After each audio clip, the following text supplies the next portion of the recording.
Hey everyone, it's Vinny Venom, and this is Getting Into the Business, the music business that is episode 10. I am Vinny Venom, your host, music producer, remixer, songwriter, record label owner, apparel owner, entrepreneur, and public figure.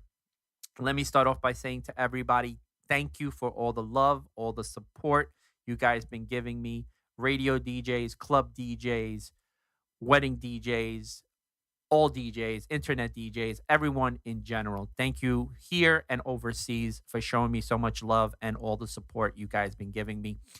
And so many people been loving the new remixes that I have been doing. So this is what I'm going to be talking about today.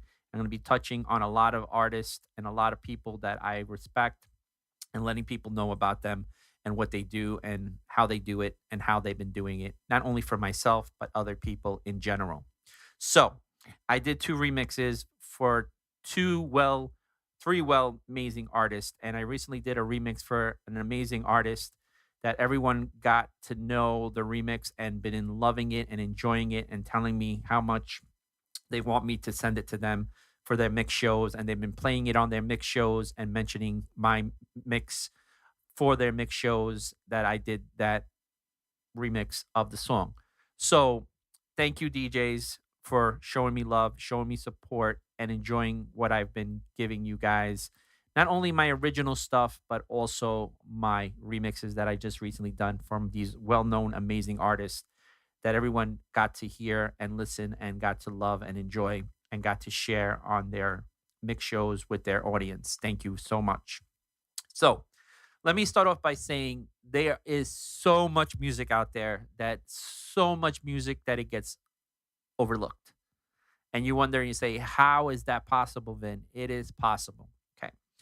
I've been doing music for a long time. I've been producing, remixing. I started as a rapper before actually becoming a remixer or a producer or a songwriter or everything in general. So a lot of DJs that I got to know knew and got to know their information, and they gave me all their emails because they want to connect with me with future projects that I have, not only remixes, but my own stuff. Didn't know about me. Okay. And they were like, this is news to me. I never heard of you. I don't know until I heard this song. I definitely love it. I want you to send it to me. I want to play it on my mix shows. And then I said to them, well, I have original stuff. They're like, send me that also. Because they were saying some stuff. The remixes are amazing. I can imagine how much his original stuff is. And they got to hear me. And now a lot more people got to know me that didn't know about me prior to these remixes. Okay. So, including, and I'm going to talk about an amazing DJ, producer, internet DJ in general, great person. His name is Akiar. He has a show called The Open Door. I've been on his show many times. He respects me. I respect him. He was a fan before anything else. And now we're like brothers.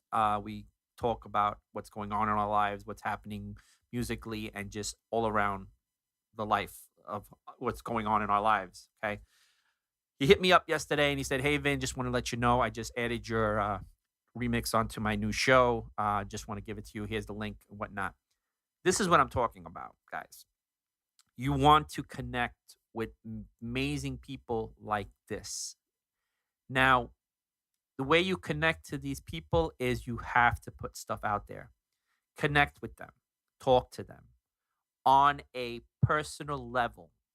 Then, if they bring up music or they talk about, hey, what are you doing? Anything, oh, yeah, I have a song out. Would you like to hear it? Yeah, sure. Send it to me. Then that's how the ball gets rolling. Okay. And that's and he's an amazing person. I'll leave you his information on the bottom. He has a show. He's a DJ. It's a podcast, and definitely check it out and definitely check out his information. Look him up online, and I'll give you his link. His name is Akiar. He has a show called In the Open Door. Amazing person, amazing DJ, amazing human being. That's the word, human being. Great person. And so noticing and being on internet and social media, because as an artist, as a producer, you get to know these people. You enter these groups. Groups are a way to go, guys. You got to get into these groups. You got to get connected with these guys and girls, okay? And just talk to them in general, get into the group, get to know people, And then people will actually start connecting to you and want to connect with you. And that's when you start letting they know projects that you're doing, music, original music, remixes. And that's how you get information and connection and data. And that's how you connect to these people. So I, besides being a producer, remixer, songwriter, I'm have music theory. I know I'm an A&R, so I know when I hear something and it's amazing and wonderful. Okay, so I'm on Facebook Live and I'm watching a show, and this artist that I know of, but I never got to see her like singing on a live show. And I said, you know what, I want to check it out. So I listened to it, right? And I go on there and there's an artist called Mia, Mia. She did stuff with, I believe, 418 Music. That's Gino Caparelli's label, and Migs. And so I'm listening to, and she's also did stuff with my label that I'm signed to, Cutting Records, with the Santana Twins. And her name is Mia. And I got to hear her do some covers, and they were amazing, guys. From Whitney Houston to Donna Summers to Journey. I mean, she was blowing it out of the park. I mean, an amazing artist. I mean, every song that she sang, she put her signature voice onto what she was trying to put out into the people listening to her on Facebook Live. I kept giving her amazing and hearts and whatever. It had to be done because she was phenomenal. Her name is Mia. I'll put down her information in my description. You could check her out. She's an amazing artist. She's an amazing person. She is so real and humble. And she says to me, she says some things that relate to me. I'm not going to get into them, but I got what she was saying because I'm in the same situation she is. And I know about the love of music. And there's a lot of people in our lives that our music brought a lot of love to them and they enjoy hearing it. And it's a great feeling just knowing that you're creating something that people are enjoying and love hearing it and love knowing about you. And she's not an artist. I believe she's like a brand now because everybody knows her so well. And also Peter, the guy she's connected with, her DJ producer, is an amazing guy. Also, definitely a great team. Definitely connect with them. They're great people. And they're always putting out positive information on their live shows, letting people know how they're doing and thanking people for coming to their shows, and letting people know how much their fans are important to them, um and letting their fans know that they're normal people just like me and you, and they appreciate all the love and how hard they work on getting stuff, music, and preparing stuff for shows and writing lyrics and all this other stuff. There's so much involved in music that people don't know. Besides creating music, right? Then you have to release the music. So you have to connect with all these, either TuneCore or DistroKid, or you're signed to a label and they're putting stuff out for you. So you have to wait for release dates and all these other things on top of it. And then you have to, if you're putting out stuff yourself, you got to go on to Media Base and then SoundScan to make sure when the songs get played, you're getting credited, you're getting royalties. There's a lot of things that people didn't know about that they need to know about. And I noticed that's the reason why I did this show, is because so many people out there don't know these things. And I'm going to be talking about a lot of artists. And there's another artist, is an amazing brother of mine, and he was a fan of mine before he was a actual friend and DJ and a producer. His name is Two Twice, and he's an amazing person. He's putting stuff out there, and I'm giving him also information maybe that he never knew about and relating to him, so things he could look into and help him grow as an artist, as a producer in general. Okay. And I'll put down his information also. He's an amazing producer and singer and whatnot, and a great person looking to help people and let people know what he's doing also in general. So definitely check him out. So it's all about letting people know what you're about, what you're doing, and how you're doing it, right? So, and finding out the new next big thing that's happening in music and how to promote yourself and get it out to the public. A lot of people doing NFTs now. I didn't know the popularity until I saw something with NFTs and some big company that was involved with it that I actually connected with. and they loved my music and they are following me and I'm following them. And then I got some other big people from NFTs contacting me and following me. So I'm doing that. So I'm looking into other things and I'm also bringing these things up to you guys. Okay. Because how many people in this industry, right, have another job, working somewhere just to get by, making money, but not making enough money and trying to make more money to gain traction and move on to other things? How many people? Thousands. I hear it all the time. Well, I do my job. It's a paycheck. I don't really, I don't really enjoy it. I just do it because it's a paycheck. It pays my bills. I get by. Okay. Getting by. So everybody sees all these big entertainers and they see them living the lap of luxury, and they want to live that life and want to have the yacht and want to drink Cristal and want to drink, and have caviar and go to these big function and go to the fashion shows and go to these big awards and whatnot. They want to live that lifestyle. To get to there is a lot of work, and I'm going to explain to you that a lot of people don't know this stuff. Okay, um, you have to realize as an artist, you have to grow, right? Everyone says to me, "Hey, man, I want to be like another," and I respect these guys. It's amazing. These are guys I look up to, and I still look up to them. Another Tiesto, another Hardwell, another Showtek, another Martin Garrison, another David Guetta. All these people in this caliber. I want to be a Lionel Richie. I want to be Whitney Houston. I want to be Donna Summers. I want to be Stevie Nicks. It works out for some, and for some, honestly, it doesn't work out. It all depends what you put into what you're trying to do. Okay. I've gotten a lot of people saying to me, man, I hand it to you, Vin. I gave up music. I couldn't do it anymore. I couldn't deal with the stress. I couldn't deal with the letdowns. I couldn't deal with it anymore. I couldn't do it anymore, Vin.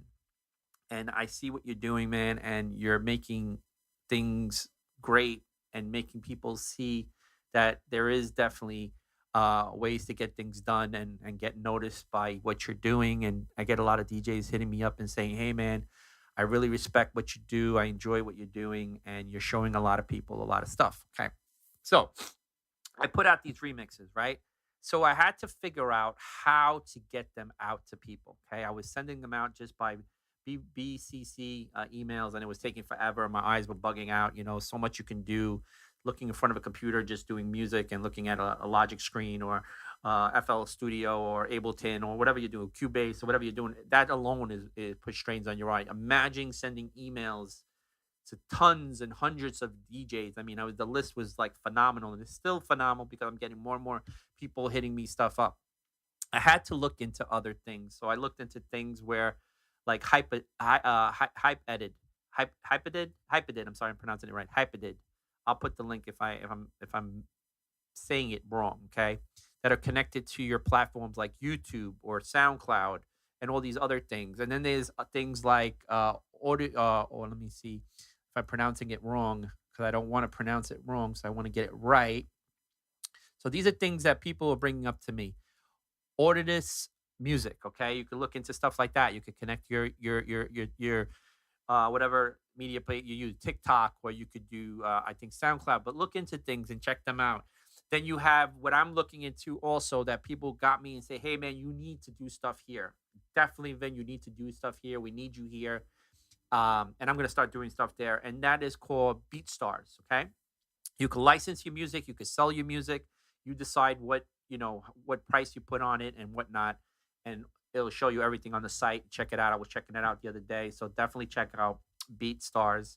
And an amazing friend of mine told me about them even further and what I need to do and how I need to go about. So don't be afraid to ask questions. Don't make it seem like you're not knowledgeable of what's new. You're not. So don't make it out that you do know something when you don't know something, because it's not going to work out for you. Things are not going to happen. Things are not going to turn out the way you want them to be. Okay. You have to understand that a lot of people didn't know who I was, right?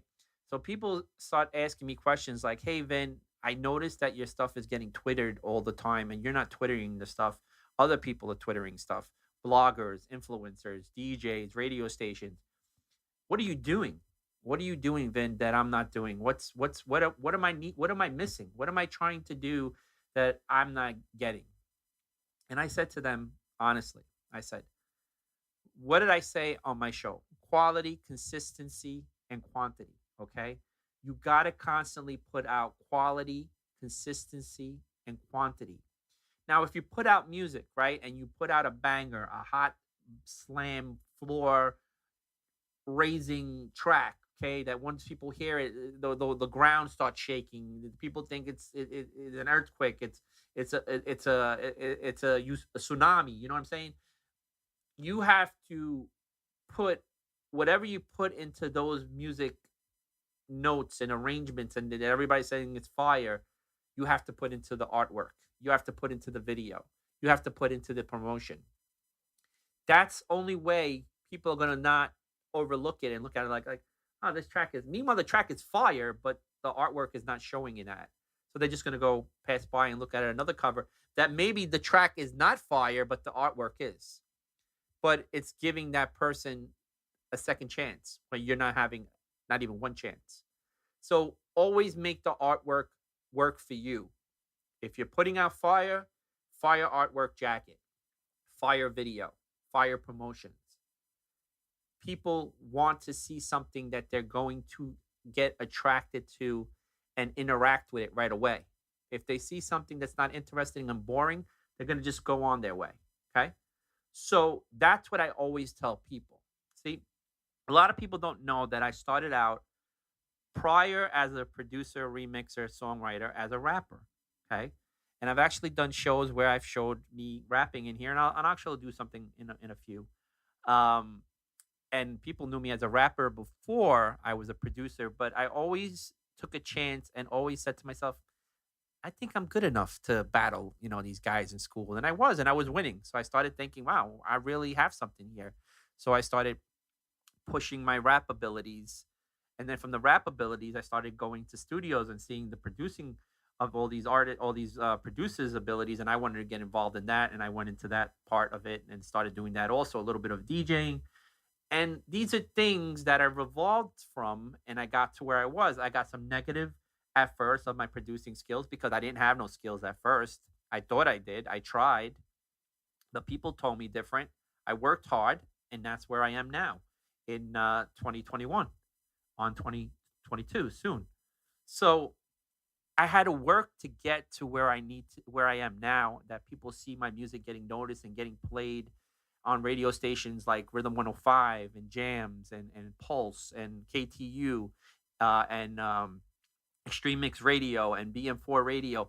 And I got to meet all and Mix 93 and all these other stations and these amazing DJs like Dan Matthews and John Hoffman and Chulo and people like Joel from KTU and Frankie Vasquez and all these other DJs there that played my music, and a lot more other DJs that have been playing my music, from KTU and whatnot.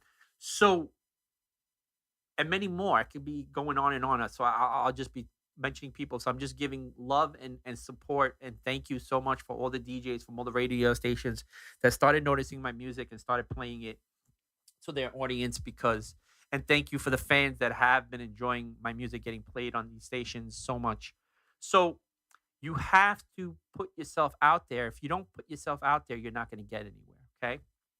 So let me do a little rap for you guys like this. You understand. Every day is a struggle is true. Heartache and pain, unfortunately, is true. Understanding the demand of life and what we need to do. And fortunately, things are like a magnifying glass, but we can't actually see through. Things are blurred in any way. Situations come each and every day. We try to work hard and try to see things in any situation of the day, but sometimes things might turn out in a different way. We all rely on social media, is true. We guide it and we see that that is our lifeline, and we see every single day go through. We work hard, we do what we do, we try to be happy, and we try to be true. Unfortunately, these are things that I seem to do, and people see me for what I do and they see I am true. Understanding life is hard every single day. This pandemic is taking a lot of good people in our lives away. We try to rely every single minute of the day. We try to understand that someday will be our day. So that before that day comes and it know it's true, you don't know that number, you don't know that date, you don't know that minute, but it will come for you. So understand what I'm saying to you. Be true at what you do, and people will see you for who you are and what you do. So I always kind of just say things off my head. I don't write nothing down. It's just something I really don't know how it happened. It just does. And that's how I started with the rapping. I just started putting words in and spewing other words together, and they were connecting and one after another. And people were like, wow, you know, got something there, Vin, you know? So, as a producer, as a person that is trying to give people information, I started asking people on these shows, and people got to know me and asking questions that I needed to ask. And people were like, oh, I'm like, okay, so who you sign with? BMI and ASCAP? They're like, what's that? What do you mean, what's that? That's for publishing and writing. You know, if you do a track, you get royalties. You know, they hold the money for you, they pay you, they put it in your bank account. You know, they didn't know that stuff. They didn't know about SoundScan. They didn't know about MediaBase. They didn't know about um, ISRs or UPCs. They didn't know any of that stuff. And that's something that you need to know because so many people nowadays try to make music their income. But if you don't connect and get everything situated the right way, there will not be no income. Okay. So understand, do not be afraid to ask questions. Ask people. Oh, I'm sorry. I almost left somebody out. And I'm really sorry. I'm going to bring them up now. A DJ, Dutch Mars, and Peter Quest for playing my stuff and twittering my stuff every single day. Sorry, my overseas brothers. I'm sorry. My brain is going a million ways. I have to give respect and support who gives support to me every single day. They're amazing guys, amazing DJs. I got support from the Netherlands guys, and they support me and they take me as one of their brothers, and also their sister DJs also take me as one of their own, and I appreciate the love and the support. And that doesn't come easy. I just let you know that, guys. Um, so thank you everyone for giving me information that I give information back to you guys to relate to something that you need to know and get accomplished to get something where you need to be.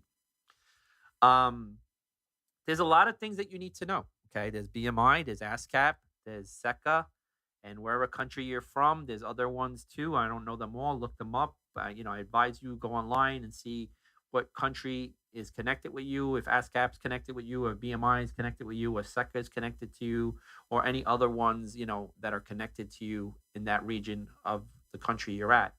Um, don't just decide and just sign into something when they're not representing that country and nothing's going to happen from it, and you're going to wondering why you're not getting anything back from them. So everything that I do, I copyright. Okay, I do an SR and I do a PR. Okay, SR is the master sound recording.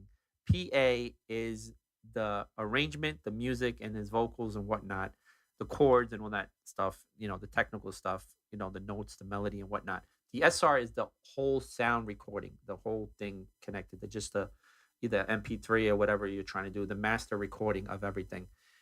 The PA form single out everything connected to that music. Okay, like you did the melody, you did the chords, um, the notes. You wrote lyrics and all that kind of stuff. So you need to know about that stuff too. When you go to BMI, also writer, writing the song, publishing, creating the music. There's author, then there's co-author. These things that you have to find out and look. And if you don't know, ask questions. Contact BMI, contact ASCAP, contact SECA, contact the copyright office. If you're not 100% with stuff, things are always constantly changing. Laws are constantly changing. You have to always be up to date on what's happening at that moment because you can get stuff flagged and coming back to you because it wasn't written right. It wasn't, things were left out. They're not doing this way no more. So there's a lot of things that you need to find out in the long run. Okay. The fees changed. It went higher. It went up than it was before. You always got to be on these things. You could only put certain amount of tracks, certain things in groups, certain things single or whatever, and all that stuff. You need to know all this information.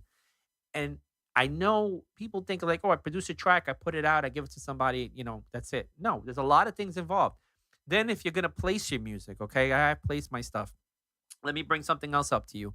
I recently had a great opportunity to be on a TV show, series show that's gotten renowned publicity. I think the New York Post and the New York Times, one of them or both. I'm not 100% sure, but I think it might be both or one of them. But both of them are not at the same time. Maybe one last year and one this year. I'm not 100% sure. It's called Date While You Wait. I was a guest on it pre-pandemic. When I mean like the 2020, I was on there. I was a guest on episode 11. I'll send you the link. I'll show you. It's the executive producer, David Katz, real great guy, great producer. He's been involved in a lot of other stuff. I'll bring that up too. And the host, Thomas F. Knox, an amazing guy, amazing host, amazing person in general. He is an amazing person. He came up with an idea of going to the train station and putting a table up and putting a Connect Four and finding out what people are up to today, what they've been doing, how they're doing, letting them know about their lives, and also, how women and men connect and all that stuff. Finding um, a what can I say a place for people to just relax and chill and get to know each other. That's a great thing, a great idea, and it took off, and I'm happy for them. And recently, okay, because they know I'm a producer, a remixer, and they follow me and I follow them, and they respect me and I respect them. I just came out with a song called "Be by Your Side" that I wrote and produced and got played on. It was number one on Kings of Spins. Um, the first time it was out on there, and it's been on also jams, and it's on the charts on a heavy rotation, and I'm happy about that. And all the other DJs are playing it on their stations, and people from Sony loved it and said good things about it, great feedback from it. So I got that song placed on the show. So that's a great thing for me, a great thing for them. I'm happy with them. I'm looking forward to doing more stuff with them now and in the future.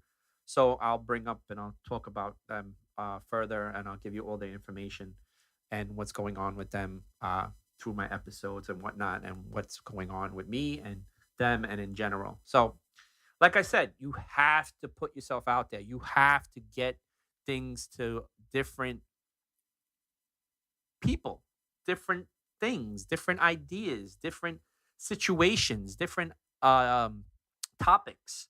That's why I always say connect to bloggers, connect to influencers. Don't just put your eggs in one basket, put your eggs in many baskets. Okay. I get a lot of people hitting me up and saying, hey, man, what do I need to do? And I always ask them, I put this show together for this reason and one this reason only, to give people information on what I'm doing and how I'm doing it every single day. And like I said, recently put out three remixes. Sorry, tongue tied. Three remixes of well-known, amazing artists, especially one artist that's phenomenal, mind-blowing, superb right now. Not that everyone else isn't, but right now at that moment, she's the person. Right now, everybody's jumping on being superstar. Then I did another one recently, an amazing artist that I hold dear in my heart, and I always enjoyed and loved her music. I did a remix to one of her songs. Go on my page and you'll check it out. It's amazing. And everyone's been loving it because they're also amazing fans of this artist and creating something that they loved already and having another style and a different arrangement this time makes it even better. It prolongs the love that they have for this artist and giving them a different outlook on their song that they love in a different direction. So people have been thanking me for doing that. So I always tell people, you have to do these things. I got to know so many DJs and I got so many new connections now, and they're hitting me up every single day. And guys, girl DJs, producers, radio, DM me is the best way to do that, or hit me up at vinnyvenom at gmail.com and let me know your email, who you are, and I will send you the music. No problem. Just hit me up, contact me. I've been making things easier by sending stuff with Hyped, and sending them to them and the link, and then you can just download the music themselves through SoundCloud or YouTube and everything. And also find out also what you can do and what you can't do. You don't want to do something and then get flagged on not knowing what had to be done and you're not doing it the right way. Always look into things in the right direction where things need to be connected. So like if you're doing stuff for TuneCore, find out, the resolution of the photos that need to be posted, what's the dimensions and whatnot, what you could state on, the credits and whatnot, what you can't. There's a lot of these music platform distributors that certain things you could do and certain things you can't do. So um, you don't want to do something and then the song gets rejected because something wasn't handled right. So ask questions. Send them an email before you set something up, letting them know, hey, I'm putting out a song. I'm not 100% sure on this. What do I need to do? Am I doing this right? I just want to make sure I don't want you to reject it, and let them know that you are concerned on what you're doing relating to them and, you know, the platform they're offering for you and many others, that you want to follow the right channels and make things correct. You don't want any setbacks in any way. And if then there is setbacks, then you'll learn from them, document them, and know that you could do this, but you can't do this anymore. So you'll know in the future, and then you could pass it on to someone else. Someone says, "Hey, man, I'm just looking to sign with TuneCore. Um, you know anything about it? Yeah, yeah, you can do this, you can do that. I'm signing DistroKid. What could I do? What could I can't? I'm signing with BeatStars. What could I do? What can I do? Can't do." So then you're connecting and giving information to future people that might need that same information, and you're relating to something that somebody needs, and you're being a part of that, and they're going to remember that and gonna say, hey, Vinny helped me when I needed him, when I needed someone the most, and he helped me buy and got me through. Oh, he just set up a new channel. I'm definitely going to subscribe. I'm definitely going to like it. I like Vinny's stuff. I respect him, and he's a good guy, and he's helped me out. So I'm going to do my part and definitely subscribe to his channel and let people know that he's putting something out that's helping people that need help. So we all have to do something. We all have to be a part of something. We all have to connect to something. We all have to try to do something on a level that always on a pro level, okay? On a professional level each and every time. You have to decide for yourself if you're going to put yourself out and you're going to make yourself this well known artist and a brand. Everything that you do and everything that relates to you and states you in that higher manner, you always have to bring yourself in a professional level each and every time. Don't try to second rate yourself. Um, so let me also explain something to y'all, and I'm always helping people.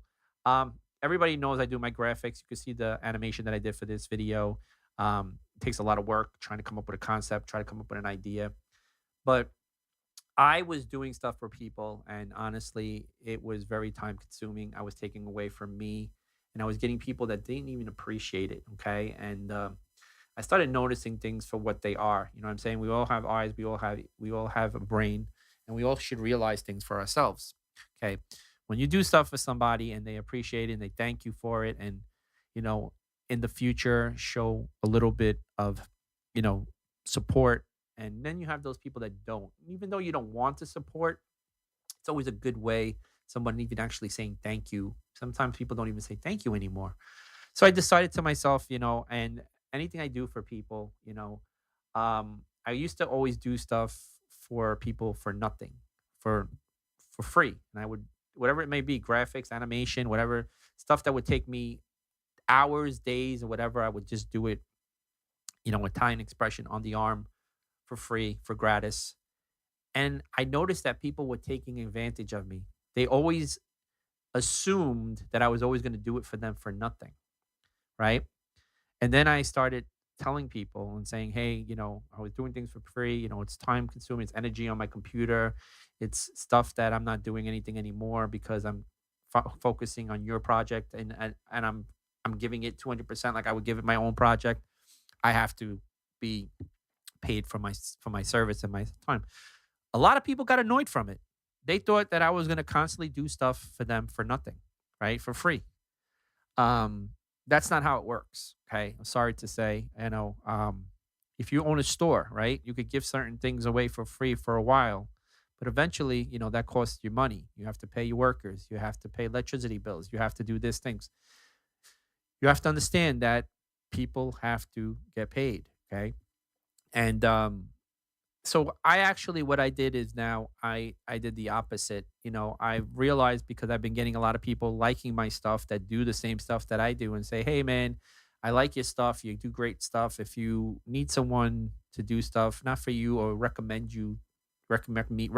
me to someone else, I would really appreciate it. That would be great." So I'll put a link down to someone that I actually got to know and did certain things that I've seen that are really good and definitely on a pro level. Contact those people.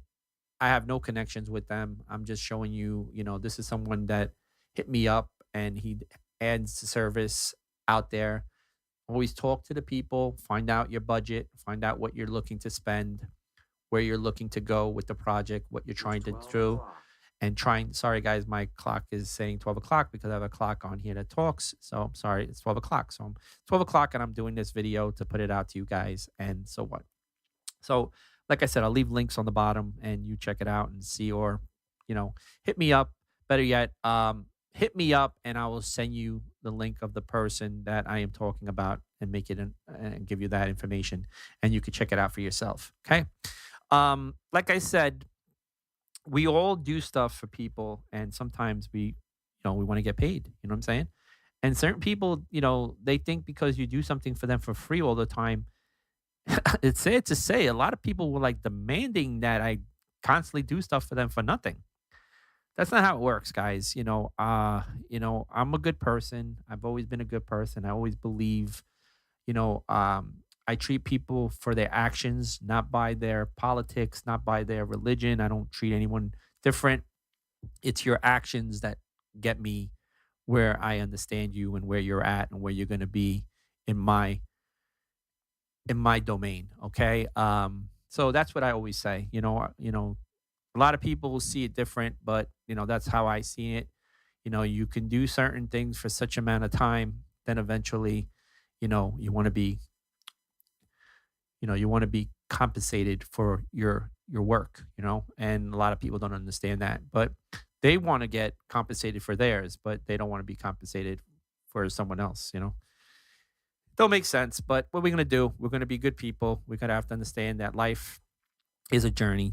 Where it takes us, we have to figure out sometimes how to get out of it, because we're put in situations sometimes that we don't want to be in. So we have to take things in a different manner every single day and try to figure out what's the best plan for us. What's the next move that we need to do as an artist, as a rapper, producer, remixer, singer, mastering guy, arranging, and whatever. So the other thing, guys, I do mastering. A lot of you guys know about my mastering and mixing. If you need someone mastering and mixing stuff, hit me up on my DM, and I will bring up, prices and whatnot, and what needs to on that level, and what I do on that point of what I'm doing, the service, what I'm giving. Okay. And that's it. That's all I got to tell you. Just try to be a good person. Try to be a helpful person. Like I said, everything in life is choice. Something that my mom and my grandfather said to me, treat people the way you would want to be treated. If they treat you any less than you would want to be treated, don't be around those people. Just move away from them. Gradually, just find yourself moving slowly away from them. Don't make it seem or tell them that you don't like them, but, you know, just start moving on to a direction that's going to be positive, something that's going to grow with you and you're going to grow with them. Anything less than that is going to be definitely something that you're not going to get anything from it. It's not going to help you in any way. It's not going to show you any progress. A lot of these entrepreneurs always say, if you put yourself around people that are going to put you in a bad situation, you're not going to put yourself in any great situation. You know what I'm saying? You got to find people that are going to grow with you. You're going to grow with them. You're going to help each other grow. You're going to be people that are going to relate to one another and try to associate different acts of what you're doing and try to accumulate it together. You know what I'm saying? And I've been lucky to find those people. And those people don't come often, but when they do come, it's a great thing. Just knowing that those people are out there and they're there, you know, because they're looking for the same thing you are, They're trying to connect with people that are real, that are hopeful, that are driven, and have great devotion in what they're trying to do. Any person, okay, like I say, it's not just music, it's everything in general. I'm going to talk about this, because even though this show is getting into the business, the music business, that is, it's relating to business, but it's relating to getting into something, right? So everything is a job related situation, okay? You work at a job, you want to show your boss that you are doing great. You're everything that you're doing, the projects that they're giving you, you're giving it 100% or 200%. You're not doing anything second nature, okay?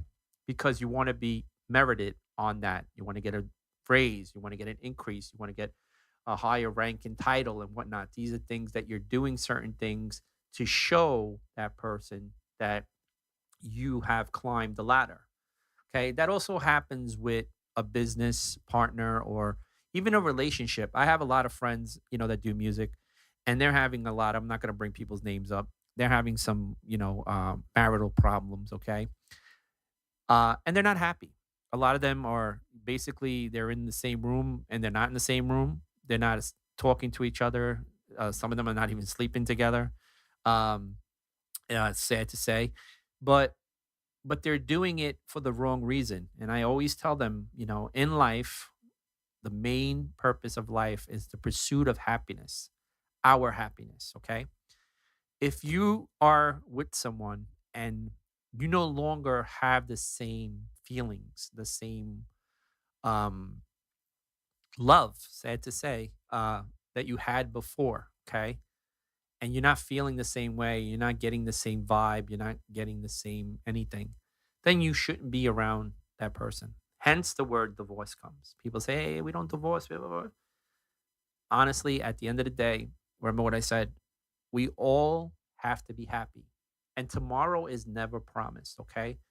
I could be talking to you today, and tomorrow you could find out somebody that means dear to me, someone, family member would say, hey, he was a great person. I had no problems with him. He's always there to help me. He's always been a guiding light, not only to me, but so many other people. Vinny was a good person, an amazing artist, amazing producer, an amazing round off general, amazing human being. And we're sad that he's no longer here. And there'll be people like, yeah, he was a good guy, but, things move on. He's in a better place. And that's what all you can do, right? But if you're still alive and living on this earth, you have to understand that that day will always come. We don't know when it'll come. We don't know the date. We don't know the number. We don't know the year, but it's going to come. You know, some people it comes sooner, some people it comes later. Some people it comes in between, but eventually it always comes. But all we can do is try the time that we have, whatever time it may be. Remember what I said? Time is the one thing that we have. We have so much of it, but we don't have much of it. And we try to make the best out of that time every time.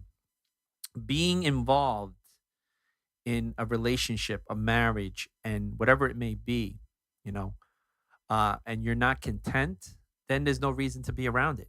How many people sometimes, end up going to work and they end up sitting next to somebody, and for some reason there's an attraction, and the person, either you or the woman, will say, "Hey, what are you reading? Hey, oh, hi, how you doing? Yeah, it's a crazy day today, right? The bus is packed." An excuse to cause a conversation.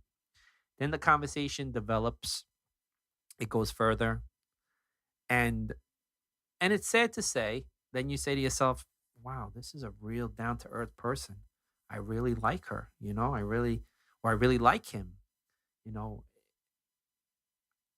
am I gonna try to get his information, or am I not? Am I gonna miss out? What am I gonna do?" Then people start saying to themselves, "Well, you know what? I'm not really happy. Maybe this person can be that one that can make me happy, because I feel so different around this person right now. Yeah, how you doing? I'm on Twitter. I'm on Facebook. Blah, blah, blah, blah. Connect." But you also have to remember, right, that the relationship, the marriage, the arrangement that you have right now, you're not happy. Even though you're going home, it's like being around a stranger. So you have to decide for yourself and say, "Hey, maybe divorce is a good idea. Not just for me, for her also, because then she could go on with her life and move on, to better things. So these are things that a lot of people don't understand. Remember, whatever time we have on this earth, we have to realize we have to make the best of it. We have to make every part of our lives that we wanted to do. Get people that always say to me, bucket list. Bucket lists don't work, guys. 9 out of 10 people decide to do a bucket list when they find out they have a terminal disease, or they're stricken in bed and they can't do any of these things. Do your bucket list when you can do your bucket list. You want to climb Mount Everest, you want to climb 4K, you want to jump out of a plane, you want to fly a plane, you want to fly a helicopter, you want to own a yacht. Do it before you're not able to get up out of bed or feed yourself. These things people don't understand. They don't understand reality. They don't understand that things could change in a heartbeat, right? You know, be grateful for what you have, because many have none. Okay? Understand, you might be able to wake up in the morning, dress yourself, comb your hair, brush your teeth, make yourself a cup of coffee, where there's someone that can't get out of bed, needs assistance, or can't get out of bed in general because they have tubes connected to them. They have to be fed mechanically. Um, their day is always staring the ceiling. They don't have any other options.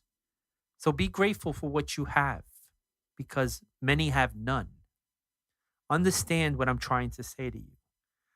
You know, some people have two legs, some people have no legs. Some people can talk, some people can't talk. Some people can see, some people can't see. So understand the mentality that the people that have less, how they relate to life. Well, I don't have eyes, but I can talk. So I'm better off than someone that could see, but they can't say what to their loved one, what they feel about them, what they want to say to them. So everyone has something, and some person has less. But a lot of them are grateful that they have what somebody else doesn't have. Do you understand what I'm trying to say? Um, I'm not trying to get all like, being psychiatry with you and whatnot, but these are things that people overlook and don't understand. At the end of the day, we all have to be happy, okay? Especially doing music. I know, because I work a regular job doing what I do every day, getting up right over in the morning is a job. You know what I'm saying? Because you don't know what's going to happen. Everything's a job, right? Then I decide I have to, I got to do a track, right? I got to get up. I got to turn my computer on. I got to figure out the sounds. I got to create, melodies. I got to do drums. I got to chop stuff up. I got to edit stuff. I have to animate stuff, automate stuff. Then after that, I do a video. I got to do so many things that I am able to do where those people are not able to do anything even close to this. They can't just do day to day activities. So I am grateful that I'm able to do many of those things. Then there's people, and we're going to find them all in lives. And I get this every single day. Hey, Vin, why is there so many bad people instead of good people? Why is that happening? Why is that going on? Why is that situation? All this stuff. I understand. There's good and bad. It's just part of life. Unfortunately, there's more bad than good. And then I say to myself, and I say to them, I said, well, there's more get bad people because every day they want to be, they're put into a test and they're put into obstacles to see if they go on to the good side and leave the bad side. Some do, some don't. Some them recruit people on the good side to come into the bad side. But remember what I said, everything in life is choice. We choose to do something, we choose not to do something. If we decide to do something, it relates to us and no one else. No one can tell you, hey, jump off the bridge. They're not pushing you off the bridge, you're doing it yourself. So you have to say, I'm not going to jump off the bridge. That's crazy. Why is he telling me to jump? You jump off the bridge. I'm not emphasizing that anyone should jump off the bridge. I'm just giving you a scenario. Or, hey, go ride that horse or go ride that bull, whatever. You're not going to do that because that's crazy. And you're not going to have somebody decide to you to make you do that, because first of all, you're not going to go up on a bull because the craziness of a bull might, jump and throw you in the air and whatever. But everything in life is choice. We choose to do something, we choose not to do something, you know? Um, there's that saying you can lead someone to water, but you can't force them to drink. It's the same kind of concept. You know, that person has to decide if they're thirsty and they're going to drink something. You can't tell them that you need them to drink. They have to decide for themselves if they want to drink. So a lot of people don't understand that. Um, and at the end of the day, we all have to be happy. And a lot of keeping ourselves healthy is being happy, because if you're not happy, you're stressing yourself out. You're bringing up hormones that relate to getting you sick. You can look at it in books. I'm not just telling you things that I'm bringing up and I'm the one that's implementing this stuff to you right now. This is written, this is documented. You know, there's a lot of things that, relate to people getting sick, and stress hormones are one of them. Sad to say, a lot of people don't take life seriously. They don't see what's in the horizon. They don't see what unfortunately could happen, you know?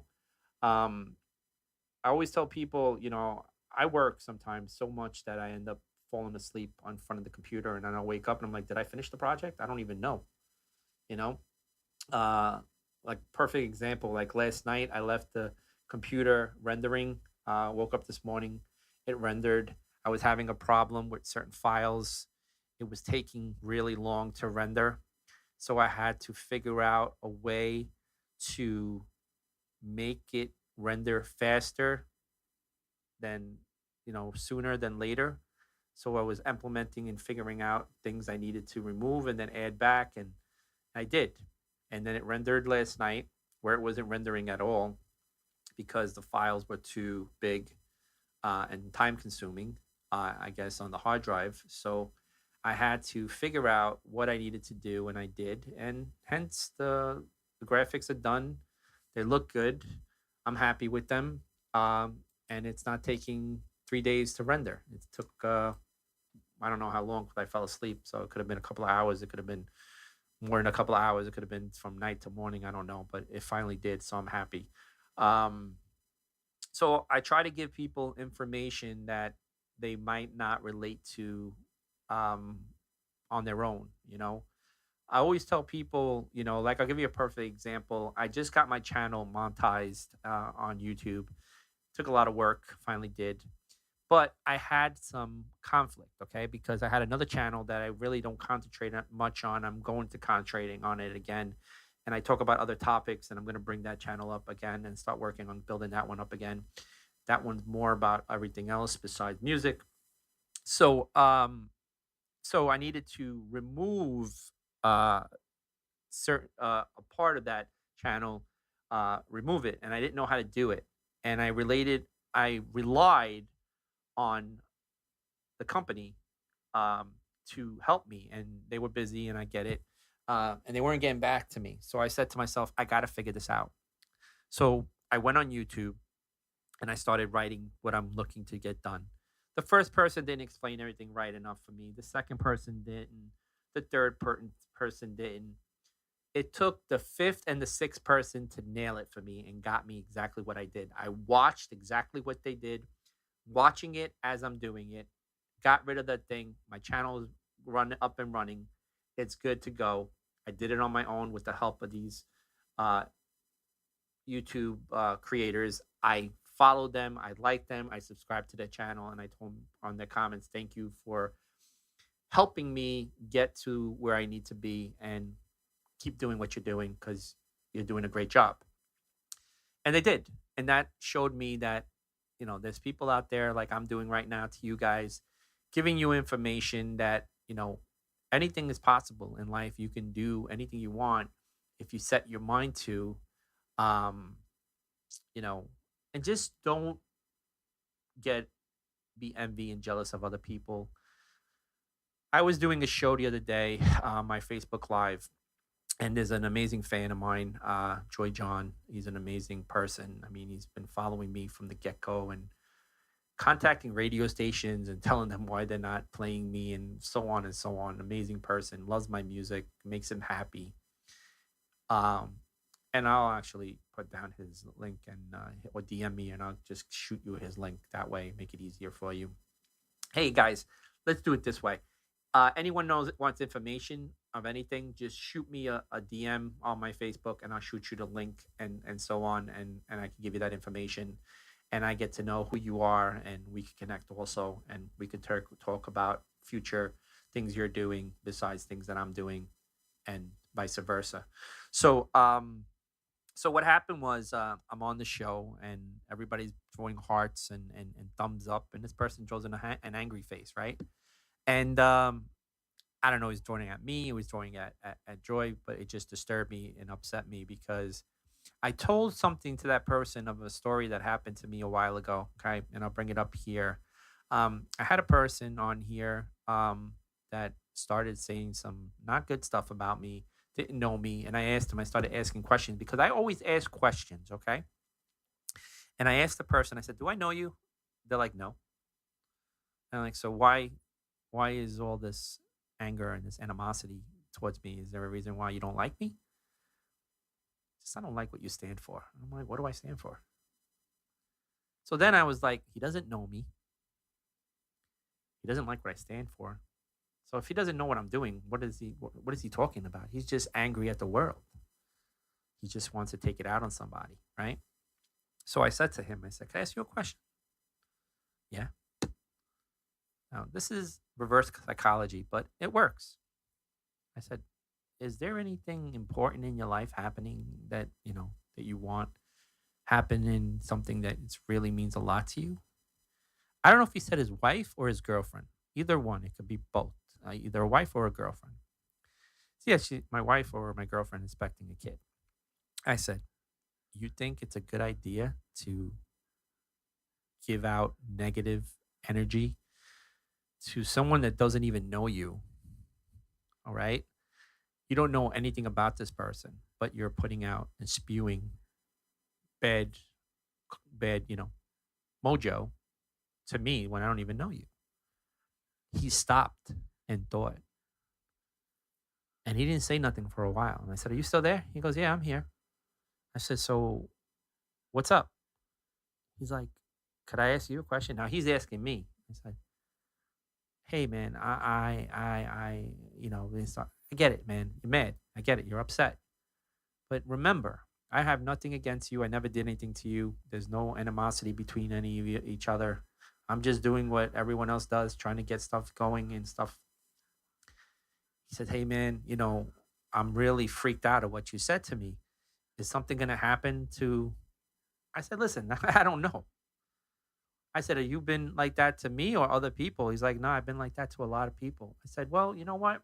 Start going backwards. Start forwarding yourself backwards and try to mend the connections with those people that you said some stuff that you probably don't even know."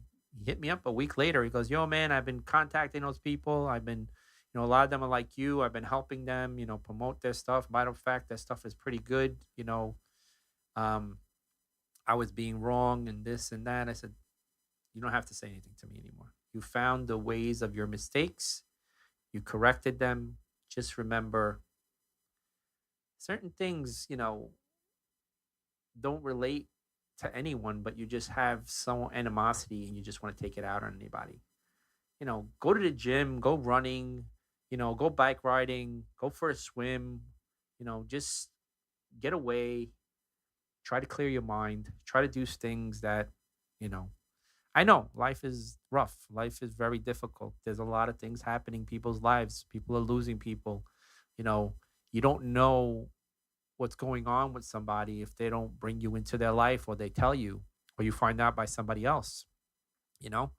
Um, and that's something that people don't understand. You could have someone that's having a really bad day and you can say something to somebody that just could set them off. So you have to be really careful and really concerned on what you say to people because unfortunately, people react different to different situations. You don't know if that person just lost their mom. You don't know if that person just lost their kid. You don't know if that person just lost somebody that meant the world to them or someone was taken away from them. These are things that a lot of people don't understand, a lot of people don't get. But when they're put in situations like that, then they understand things in a different manner. They don't get it. They get it later. But you should get it sooner than later. Certain people don't understand these things. They don't relate to them in any way. They don't get it. They don't figure things out until it might be too late, you know? Um, Try to be understanding for other people's needs. Don't just think about your own needs. That's all I can say, man. We got to try to just get along. We just got to get by. We got to try to, understand. Like I said, if something is not working in your direction, change it. Figure out what needs to get done and try to move on. Your happiness is the most important thing that is the most fulfilling need that needs to be fulfilled. You know, not everyone is going to fulfill your needs. It's your job to fulfill them. So, all right, guys. Thank you for tuning in to my show. We're on episode 10, getting into the business, the music business, that is episode 10. I am Vinny Venom, your host. Hit me up, send me your stuff, vinnyvenom at gmail or DM me, and I will get back to you. All right. Thank you, guys. And I wish you all the best. Have a great Thanksgiving and enjoy the turkey. Beatcutterz music.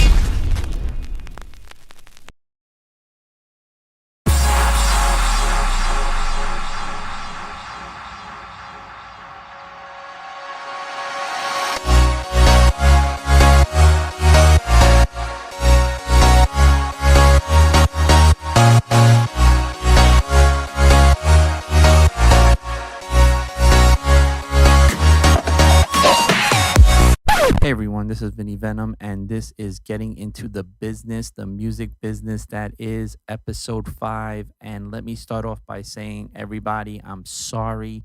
I know I said I was going to put out a track every Tuesday. Today is Friday, as you can see. It's 7:09 a.m. in the morning, and I'm recording. And I had so many issues. Even now, my audio stopped. My audio started echoing, so I had to stop and record everything again. So this is the thing in life: we don't know what's gonna happen until it happens. And that's the truth. You know what I'm saying? I'm not lying to you. You don't know what's going to happen until something happens. If we knew that something's going to happen before it happens, imagine how many things would not happen.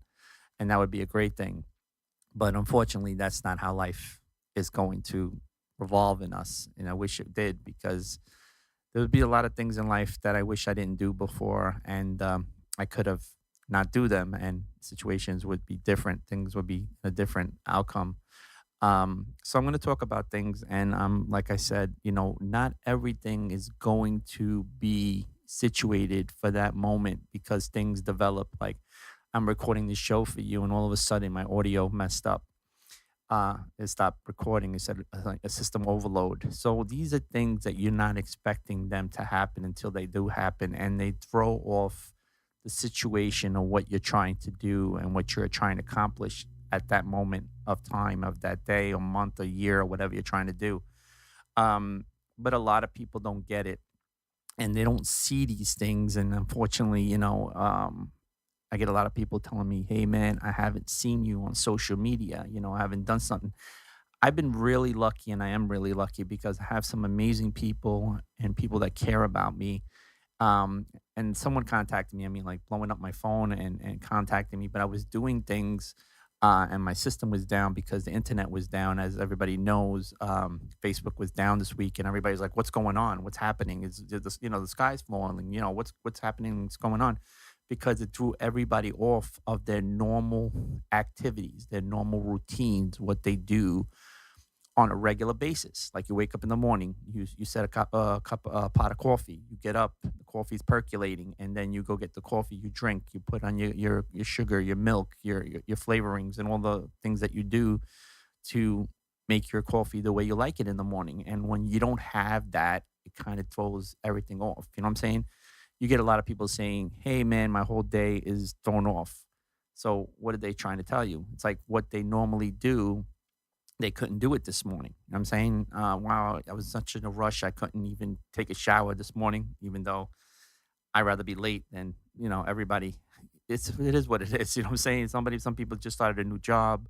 They can't be late the first day, the second day, the third day. So, I took a shower then last night. I'm okay. I'll baby powder myself and do what I got to do and make myself smell and look good. And then I'm going to go out. I don't want to be late, because I don't want to make that my first impression. And that's a good thing. So that's when people say, "Hey, everything is thrown off today." So, or I didn't get my cup of coffee and whatever. So it's their normal routine that they normally do. They weren't able to do it for that day. So, like I was saying, not everything happens the way you want it to happen.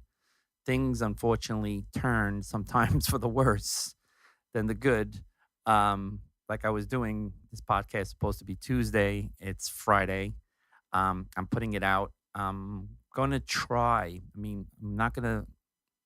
Don't promise you, because I'm not gonna do that.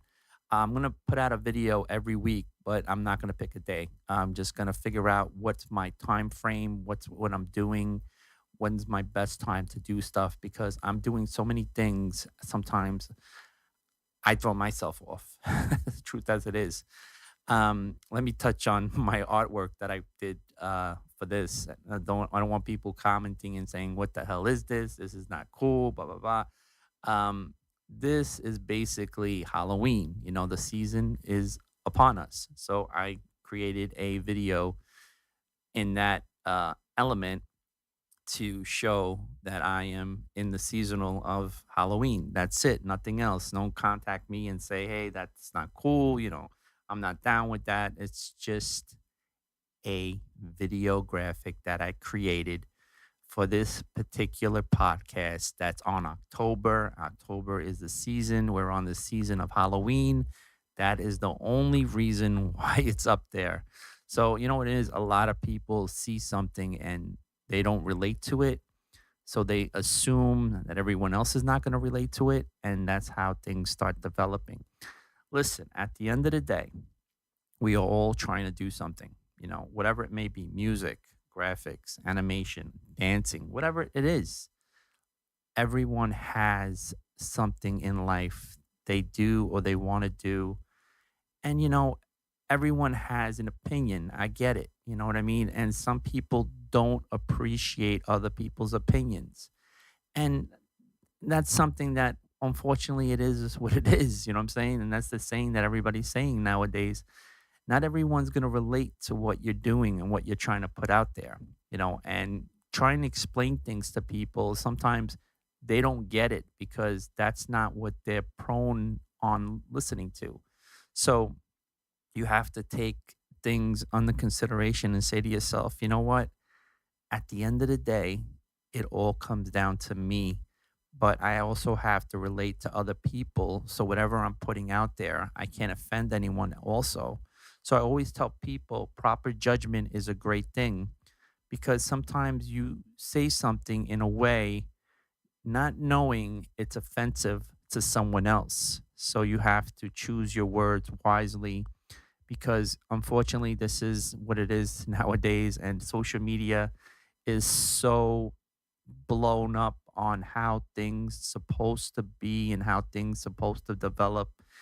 And you have to, that's why I always tell people, choose your words wisely when you're going to put something out there, an information or whatever, a thought, an idea, whatever it is. Think about it before you put it out there and say, is this offensive to how many people, or is it offensive to me, or in a way, as a joke? Not everyone's going to take a joke as a joke. This is the world that we're living in. Not everyone's going to take things in a different way. People take it in different ways, and the ways they might take it, it will be offensive. Not to them, maybe someone that's hearing it and saying, "Hey, don't you think that's offensive?" And no, I don't think it's offensive. I think it's offensive. And they're like, you know what? It is offensive. I didn't realize that. Thank you for telling me that. So remember, when you put something out there, just think about it before you do it. You know what I'm saying? Think. You have a brain. Yeah, use it. Sometimes we don't use it because we have so much going on. It's not because we don't have a brain. We have so much stuff consumed in our lives that sometimes, unfortunately, we have a brain fart. You know what I'm saying? And it's what it is. So people don't get it. So just try to stop and think before you do something. I know it's hard for all of us, but we have to do it because there's consequences that we don't want to deal with, especially if you're trying to put stuff across on social media. So, I'm going to talk about something that a lot of people hit me up all the time and say, "Hey, man, this is bad." Yeah, I'm going to say, "Listen, take a breath, relax. What happened? What's the problem? Well, I'm doing this for this person. I've done stuff for this person, and this person doesn't appreciate it, doesn't have any consideration." Listen, not everyone is going to think that way, the way you think. If everybody thought the way you thought, imagine how many things would go to our favor. But that's not how things are. Unfortunately, things are totally different. This is life. This is how everything is. So we have to figure out for ourselves that things are not going to structure themselves to our ways we want them to. It's not going to work. If that was the case, that would be great for us, man. We would be some lucky people on this earth, just knowing that everything we want, we would get it. Not everyone does get it. Some people do get it, and they're very lucky, because not everyone gets what they want. That's a saying that everyone says. And then there's people that do get what they want, because it is what it is. You know what I'm saying? I have to say that because that's like the new saying. It is what it is. And if you see it that way, it's the truth. This is what it is, and you have to take it for what it is, and that's it. Just realize it. That's life. So, um, everybody asks me, how do I do what you do? Um, the question is, a lot of people do what I do. It's all about how you do it. You know what I'm saying? You have to figure out your own blueprint, your own structure. I always tell people, It's great to follow people, but you want to be your own leader. You don't want to be a follower. You want to do your own thing. You don't want to do other people's, things, because then people see you for copying someone else's, structure and blueprint. Unfortunately, I get a lot of people like that. And a lot of people bring that up to me and say, hey, man, you know that this person is doing what you're doing and exactly what you just said. They said it in the next other show that they did the next day. And I'm listening to it. It's like deja vu. It's like Groundhog Day. It's like Vin. It's like they're using your words. It's like they're listening to what you're saying and writing down and then using it for their own material. If you're saying that, imagine how many other people are saying that. And do you think that those people are going to take that person seriously, knowing that they're using other people's material? Come on. Always understand that people always go to the source. Okay. And I don't mean tomato sauce, I mean the actual source. Okay. The actual blueprint, the thing that you brought up and put together your own recipe. Not everyone's gonna go and say, "Hey, man, this guy is using this person's recipe, but he's just changing some things around, but it's that person's recipe." So if you see it, imagine how many other people are gonna see it. So that's how things inspire, mm, you know. And life, it's what it is, and we have to figure out these things, and we have to understand that, unfortunately, this is what life's about. So we have to go with, we have to roll with the punches. You know what I'm saying? Sorry, I had to clear my throat. You know what it is when you talk so much, especially doing this, your mouth gets dry. Of course, I'm in a recording mode, and I don't want to like sip things because then it throw me off. So I try to do it all run through and trying to get it. So my voice is going to get a little chalky. Okay. That's what happens. So I'm trying to clear my voice as I'm doing this and giving you information on what's going on. So, and I don't want to stop and record and want to constantly because that takes up a lot of time and things that I brought up before. Sometimes I don't bring them up again because at that moment of time, that's what was going on in my mind. And that's what I was thinking about. So I always told people that I'm going to do on this show. Um, I'm gonna do a rap because a lot of people don't know that, but I started as a rapper before I was a music producer.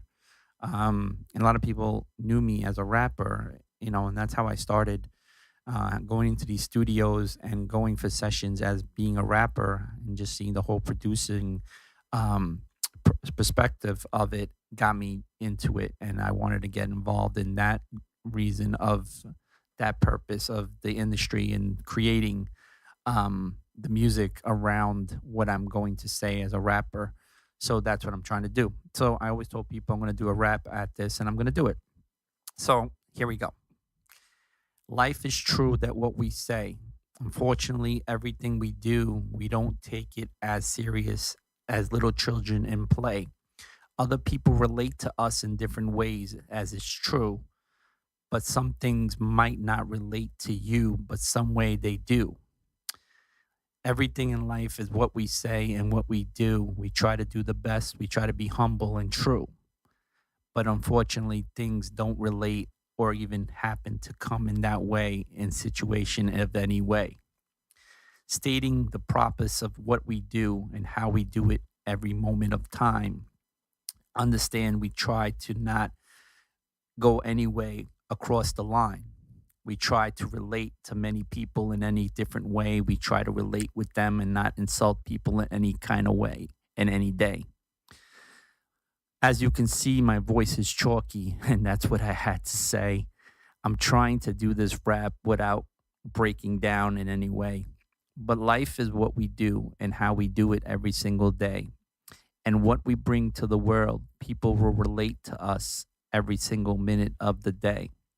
People will see what we do and see if we're humble and true. And we'll try to see people understand what you're trying to do. Not everyone's going to relate to you in any way. There's going to be, unfortunately, this is the world we're living here in the USA. Not everyone has the same understandings that you do.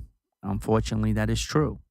People are not going to honestly relate to what you are trying to put out to the world or do.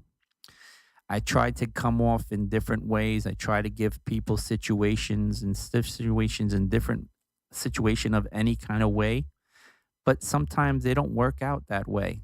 They work out reverse in a different way. So what I can do and what could I say? I try to live life as healthy and happy and safe every day. And I want that for everyone in this world. And I'm actually saying it at 7:24 a.m. approximately this day. So what does that mean? It means that we all have to try to get along with each other. Life is choice. Not everything in life that we agree on, everyone else is going to agree on what we agree on. It's not that way. If it was that way, everything would be so simple, everything would be so easy. But not everyone thinks the same way. Everyone thinks different. Everybody has a different mentality. So don't disown those people because of those actions that they have. It's This is what it is. So I try to give people the benefit of the doubt, you know, and then I see things happening in life and seeing what people really about. Wow, that rhymed. So how do we see things?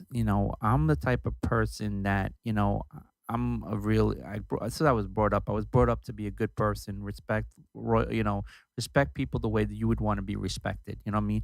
If anyone treats you less than that, you have the choice not to be around that person.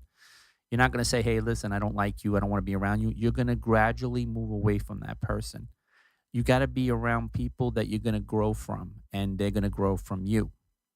So I started doing so much and I still constantly looking every single day ways to make my life easier and make my functionality of life much easier what I'm trying to do.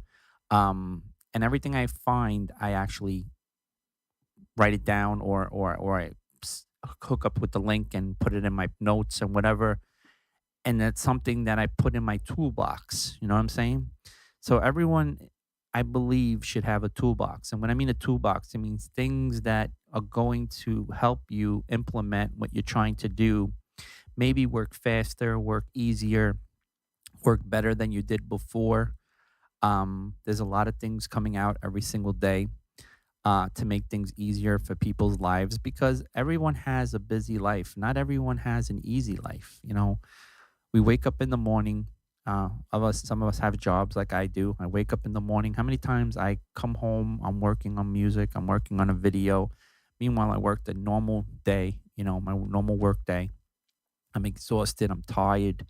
I don't want to do anything anymore. But then I say to myself, "Hey, man, I gotta do this because I'm working on something better. I'm trying to revolve. I'm trying to change things." You know what I'm saying?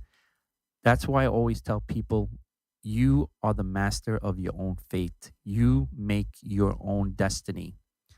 Not everyone is going to understand your life and your destiny. They only understand their lives and destinies. So don't be angry at them because they don't relate to you in any way. Unfortunately, in life, everyone is all for themselves, right? It's part of the lifespan of what we create, what we are on this earth for. If you look at the animals, right, their main objective in life is survival, right? They have to eat, they have to procreate, and they eat, they have kids, they grow old, their kids do the same thing. The parents die, the cycle continues. You know what I mean? The circle of life. um but everyone doesn't see that. Everybody wants everything easy. And sometimes it comes easy for people and they're lucky and fortunate to have that option. But not everyone has that option. Not everyone has the ability to get things done right away and get them done perfect and doing what they're doing. I'm constantly contacting people, talking to people from record labels, movies. I'm getting involved in that. I'm actually was involved in a TV show that won, I believe, 12 Emmys. I believe it's 12. Don't quote me on that, but I know they won Emmys. So I'm constantly doing stuff. And on top of that, I'm doing my music and everything else along with everything else that I'm doing. So I'm constantly doing stuff, you know what I mean? And a lot of people see that and they respect me for that and they try to understand what I'm trying to do and they're trying to do it too. And that's great. I want you to do that. I want you to succeed. I want everyone to succeed in life. Everyone should have the opportunity to get what they want. Um, but understand that not everything is going to happen right away for somebody. You know, it took me a while to get to where I'm at now. It didn't happen overnight, you know. I'm going to talk about a lot of things, you know, things you have to look out for, things you have to be careful about. Um, because you start seeing these things implementing in your life more and more as things develop in your life. As you get more popular, okay, on social media in the music industry, you're going to get a lot of people start coming to you. Sorry. And they're going to ask you a lot of questions.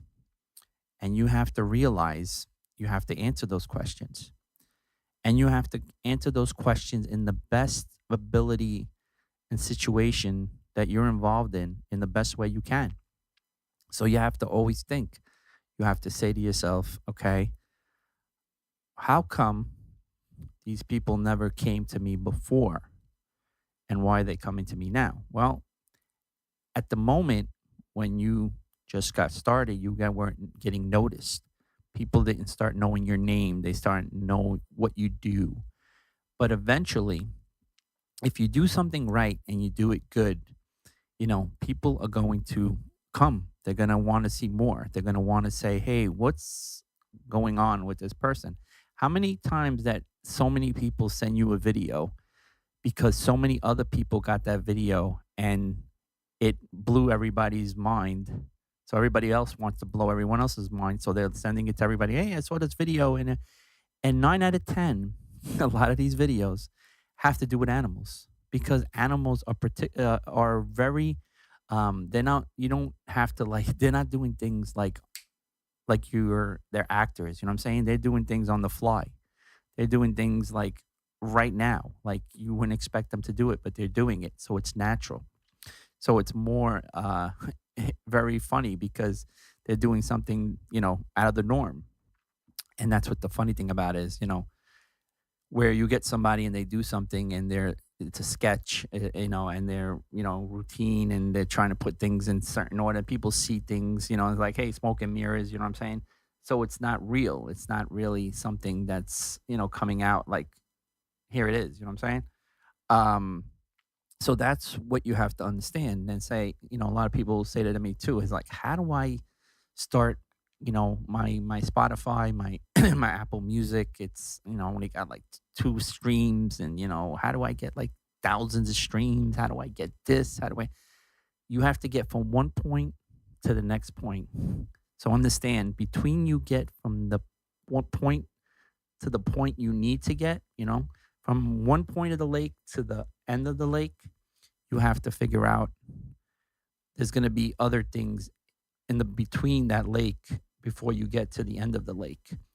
I'm just giving you that you know, that situation that I'm giving you right now, giving you this it's kind of weird, but kind of what I'm trying to tell you. You have to get to one point to the next point, okay? So before you get to that point, you're not going to see everything the way you wanted to see, okay? You're going to start seeing things as you're getting closer and landing on the part of the lake where you need to be. So otherwise, you know, it's going to always be three or four streams or whatever it is. You have to start doing things, letting people who you are, let people know who you are, what you're doing, what you're putting out, what you're trying to put out, what you have put out. Don't expect that you put out one single and everybody's going to say, hey, it's got to be something so mind blowing and people have to share it like so much that it's going to get noticed to the point where, you know, people are going to realize, oh, this is hot. You know what I'm saying? But then there's also companies that do that for you. But those companies are not going to call you. You have to call them and say, hey, I have a campaign, I have a marketing strategy. This is what I'm doing. This is my video. This is my song. I want to get it to where it needs to be. And this is what these people do. And this is the conversation that I have with a lot of people. Hey, man, I get these people hitting me up on social media. They inbox me or they, send me emails and whatever.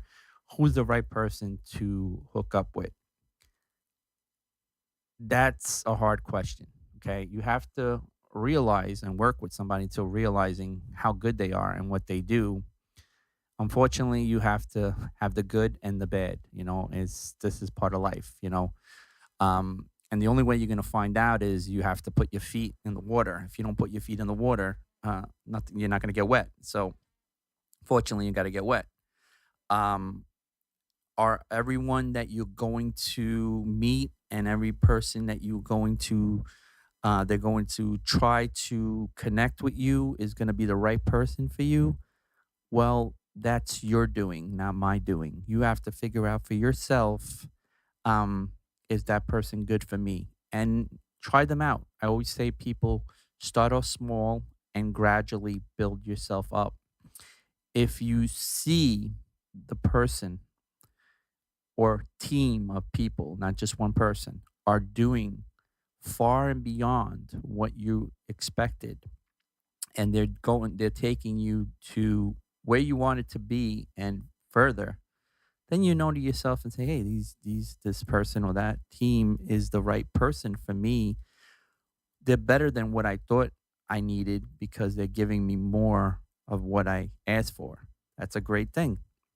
But is that going to happen all the time?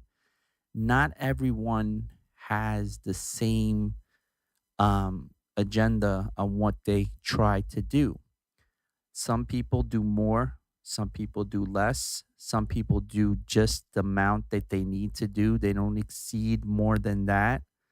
But then you have those that want to show you that they're there for you and they want to have the opportunity to connect with you and they want to show you that, hey, I can really do this for you. You want this, but I can do this for you.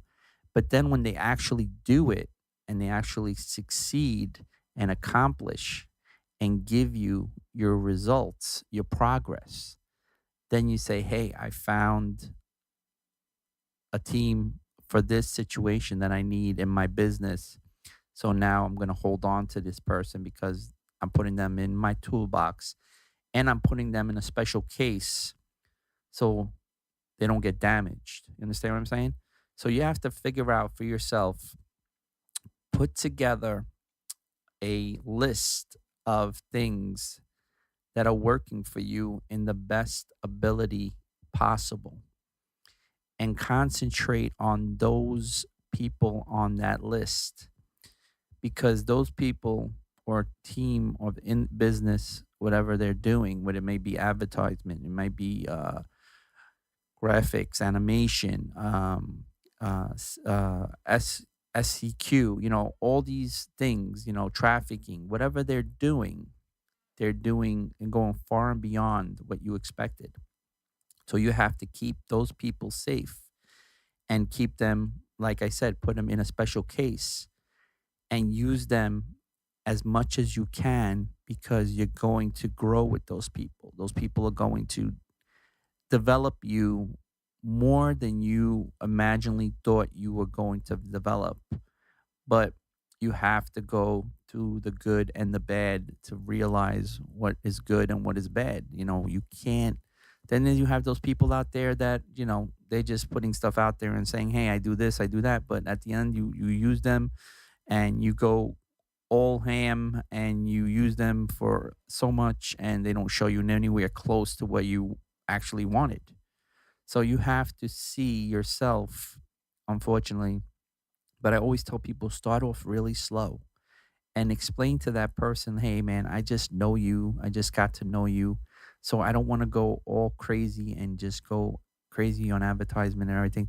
I want to give you just a little piece a taste and I want to see where you take it. And then from there, I will realize from what you're doing and how you're doing and the progress and the results that benefit me, then we'll start increasing levels until the point where we're at maximum level. And then I can increase even more in that if I see you, because then you see the people saying, hey, man, he's giving me the opportunity, he's increasing the bit. So I'm going to work harder for this person. And those, like I said, those are the special people that you keep on a list. And those are your main key people that you deal with on a regular basis because they're taking you where you need to be. And that's going to take time. Not everything happens right away. You have to start figuring out who these people are. And until then, you're just going to have to go fishing. And when you go fishing, you don't know what you're going to catch. Nobody knows what they're going to catch. Some people get lucky and they catch a big tuna. Some people catch a marlin. Some people catch a swordfish. Then they get those people and catch, oh, wow, everybody wants to catch a big shark. And you get those people that get an opportunity to catch that big shark.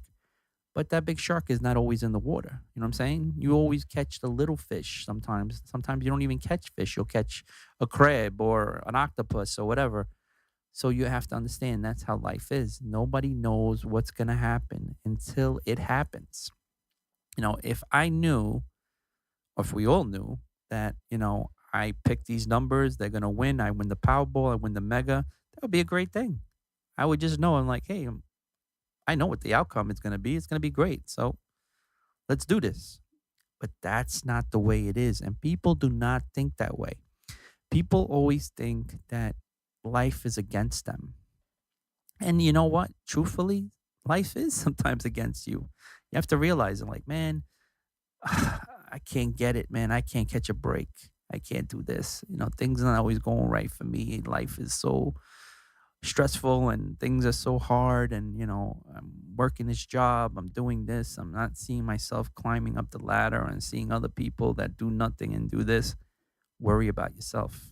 If something is not working out for you, figure out in life how you're going to change it. What's the process on fixing what you don't like about a job, about yourself, about everything? I get a lot of people say, man, I really let myself go. I used to be muscular. I used to do this. Now, my life has changed. I can see it. I don't look the same. I don't know what's going on. It's just, what's going on is you're not working out anymore. You're not taking care of yourself. You're not shaving every morning. You're not complimenting yourself. It's not, it's you. You're making that difference. Nobody else is doing that. No one is not telling you not to shave. No one's not telling you to go to the gym, you know? And then you get those guys and like, wow, look at this hot girl right over here, man. Look at her. This is amazing. Look at the guy she's with, Guy's shaved, cut up, jacked, and you were what like that at one point, but you're not like that anymore. And now you're downgrading this guy because he looks good. He's catching the big fish, and you're catching rocks. So understand, like I said, we are the masters of our own fate. Not everything is going to turn out the way we want it to turn out, but we have the option to make it turn out that way. But it's going to take a lot of work, it's going to take a lot of time. And that's what it's all about. Time is the one thing that we have, and we have to use it to the best of our ability. But once time is gone, it's gone for good. It's not going to come back. So you have to realize in life, we create what we want to create. You know, all these people in this world that created something, who was involved in creating, bridges and towers and tunnels and stuff. Someone sat in front of, a piece of paper because there was no computer at that time and came up with the blueprints, the beams, the bolts, everything that needed to be done for that project. They worked on it and figured out what needed to be done, and they did it. You know, don't you know? There's a lot of people that do that, and they say, how come this is not happening for me? You're not doing anything. You know what I mean? Um, if you're not doing something, don't expect something to happen. You know what I'm saying? Um, and it's fortunately a lot of people do that, and they try to blame everything on something else. Why is this not happening? Well, did you make the phone call? Did you go in front of your computer? Did you do the artwork? Did you do the jacket? Did you actually work on the track? And if you can't do stuff on your own, did you contact that other person and you have some ideas, but you don't know how to put them together, but you have somebody that can put it together for you and you could work together in doing it? Is nobody's fault but your own. You have to figure out for yourself what you need to do and just do it. Don't say you're going to do something and not do it, you know. And then you get people get upset because they see other people climbing the ladder and they're like, "Oh, what, this guy because they're doing something and you're not, and you are, you know, being mean to that person because they're doing exactly what you need to do, but you're not doing it. Get off your butt, get in front of your computer. Not everyone's going to get everything all at once. There's going to be mistakes. There's going to be a lot of mistakes.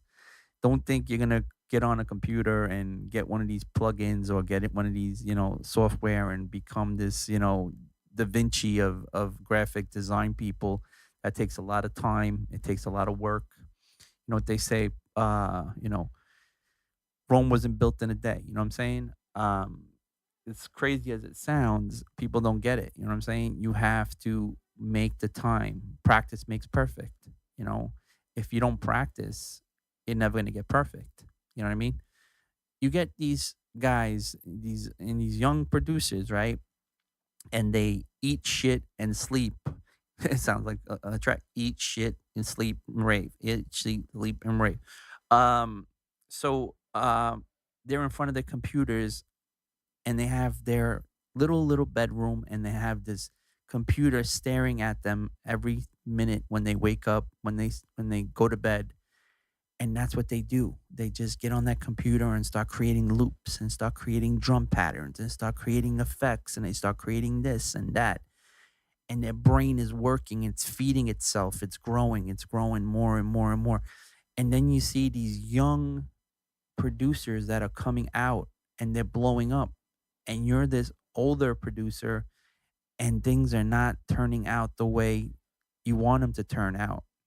Do you have that computer in front of you? Is it staring at you every day?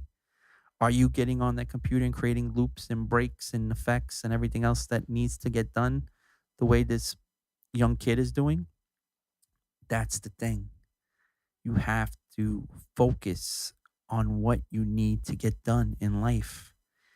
If you focus enough and you put yourself, revolve yourself involved in that thing, you could accomplish anything in life. The question is, you have to do it. You can't just think about something. So many people think about things and then I'll give you a perfect example. I have a friend of mine, I'm going to put it on blast. Came up with this idea and I said to him, I'll help you. I actually did. I did the graphics, I did the artwork. I spent the whole day because I wanted to help him get to where he needed to be. Procrastinate. That's the word. When you procrastinate, someone else is going to fortunately take your ideas and take what you were thinking about it because a lot of people think about great ideas and you could have great ideas, but don't think that those ideas are always going to be situated to you. That's why we have copyrights. That's why we have trademarks. That shows people that that idea that you have is locked into you. Even if someone else now thinks about this idea, the idea was already thought about, it was already put down that it was your idea, it's already trademarked, it's already copywritten. No one can take it, especially if you make you know, the trademark renewal. You don't renew your trademark, then somebody else could take it. But hopefully you'll think about these things because some people don't think about that. There's a lot of things you have to think about when you start implementing things, especially to favor yourself. And someone else took that person's idea. Exactly what he was thinking about doing, that person did it way before he did it. Even though maybe it wasn't that person's idea first, it was my friend's idea, but someone else thought about it and beat him to the punch. You know what I'm saying? So not everyone. I always tell people, if you come up with something, write it down. But besides writing it down, do something about it. Don't just say it. If you have an invention or whatever it may be, get it, registered, get with go to the right channels that it needs to go to get it done and get it properly situated to you, that you are the sole owner of it. Because not everyone does that, and then other people wonder when someone else takes somebody else's idea. An idea is something in the air until it's done, until it's written that you are the person of that soulful idea. It's not yours. It has to be written, showing and saying, quote unquote, this cream, that you put on your butt, that prevents, from you getting, when you wipe, happening doesn't happen anymore. You have to be that person that's stating that that cream is yours. People are like, why is he saying that? But I'm just giving you something random, crazy as it sounds. But this is how it is, man. Things, crazy thoughts are getting taught, think about every single minute in life. People are walking down the street. People are thinking about something. Hey, man, that's a great idea. Yeah, but I can make it better. There's always somebody saying, I can make it better. That's the thing. Always somebody's thinking about, wow, this person did this, but he forgot this. I can add this. I can make it better. And how do you make it better? You have to do it. You can't just say you're going to do it. Everyone is going to say something. Just like I'm doing right now, I'm talking with this low voice. Someone's going to use it. But remember one thing, I'm the one that just did it right now. Okay? So understand, in life, we have to do things. Because if we don't do it, the spinoff is someone else is going to do it. And when that person does it, then we're going to say to ourselves, we're going to give ourselves the reminder, oh, yeah, man, nah, it's not the way I wanted it. This guy just didn't do it the right way. What is he thinking? Always downgrading it. The difference is the person did it, you didn't. So don't downgrade somebody because they beat you to the punch. Unfortunately, I hear that all the time. Ah, man, I should have done this. This guy came up with this idea. It was my idea. I couldn't understand this. What's going on? That's not right. I'm going to get my lawyer. I'm going to lawyer about what? What are you going to lawyer up what? The person's going to say, well, did you trademark it? Did you copy? Did you call the copyright office? You have to understand, when I do a song, right? I'm automatically copyright it. I do an SR form, a sound recording, and a PA form. And what I do is I don't give out my stuff before it's released. Okay? Because someone could think about what you put out there and say, "Hey man, I that's a great idea, but I'm going to just change this and trim that." You have to let everyone know, document it, that it's your soulful idea. And if then somebody tries to take it from you, then there's legal actions involved, and then everything goes to your favor, not that other person's favor. So many people said, "Hey, I thought about that. That was my idea." Yeah, but you didn't take the right steps to claim it and make it your idea officially. So nothing is official until it is official. And that's something that everyone needs to know. So it's 7:53 a.m. in the morning, and I'm here and I'm recording this podcast like I promised that I was going to do every Tuesday. And fortunately, that didn't happen. So I'm not going to promise you guys and say I'm going to do a video podcast on my show every Tuesday. I'm going to do it every week, possibly increase it as if I can, um, and give people more of what I'm trying to put out to the world to help people. A lot of people say, "Hey, man, I love what you're doing. I appreciate it," because there's a lot of things that I didn't know or I didn't know I needed to know. You know, I was always this person when I did something, I always did my homework and realizing what needed to get done and what tools I needed to put in my toolbox. You know what I'm saying? A lot of people go into stuff and not understanding that they have to have a toolbox and they have to start putting things in it. They can't just leave it empty because it doesn't benefit anything. If you don't have the tools, how are you going to work? I have a feeling somebody's going to take that. I just said that. Um, how are you going to work if you don't have no tools? You know what I'm saying?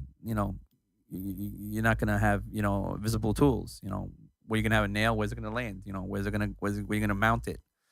Um, and I see a lot of people, and they're always. It's crazy as it sounds. This is life.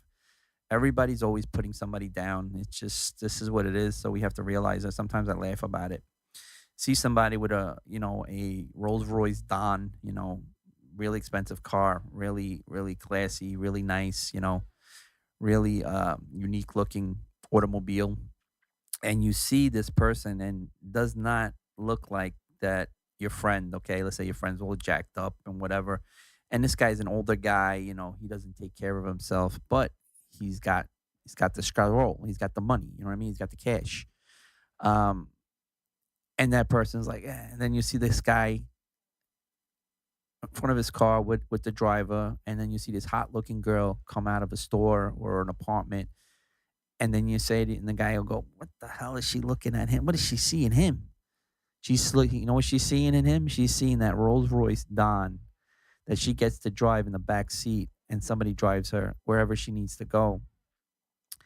Where you have a 2001, Prelude. You know what I'm saying? That's what she's seeing in him.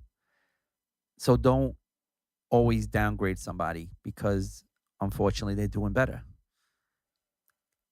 Can you do better than that person? Yes, absolutely. Nobody can stop you from doing what you want to do. The question is, are you going to do it? Don't say you're going to do something and don't start downgrading people because they're doing it and you're not. Unfortunately, this is life. We have to understand that we have to do things and get things done. Otherwise, nothing gets done, nothing gets finished.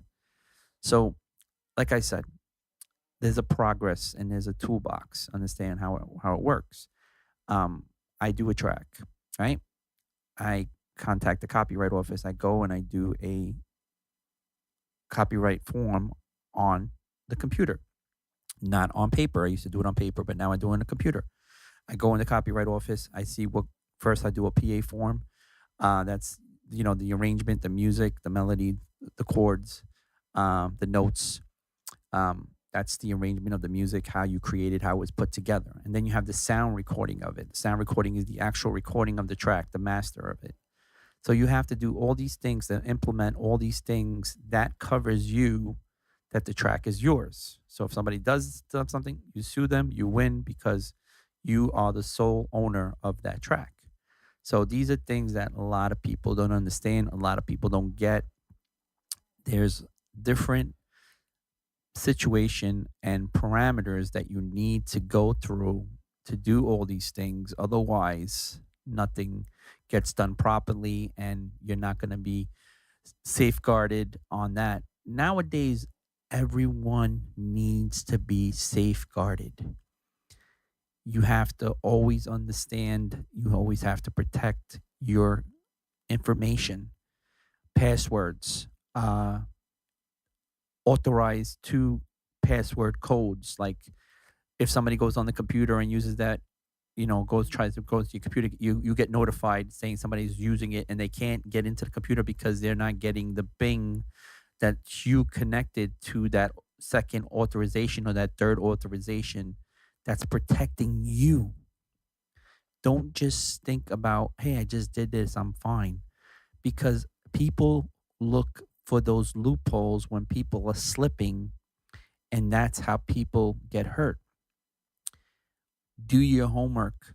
If you have something and you want to keep it for yourself and you don't want it never to be invaded, you have to follow the proper protocol. You have to do all these things. I try to give people an outline of things, what they need to look into and follow through. I can tell somebody this information, but they have to follow through uh, and get this done. Otherwise, nothing is ever going to get done for their part in life. Sorry, my computer has an automatic time and it mentions it. It's 8 o'clock. If anybody wanted to know, it's 8 o'clock in the morning. So I was working last night, sending music. Let me explain something to you, and I'll give people some information. Um, my newest song that I have, "Be by Yourself." Everybody's been enjoying it and then loving it.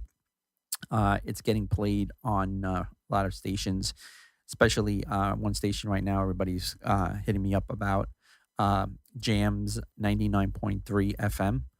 Um, my song "Ooh La La" is on there also, plus other stations. Um, and people that ask me and say, "Hey, man, how do I do what you're doing?" Just DM me.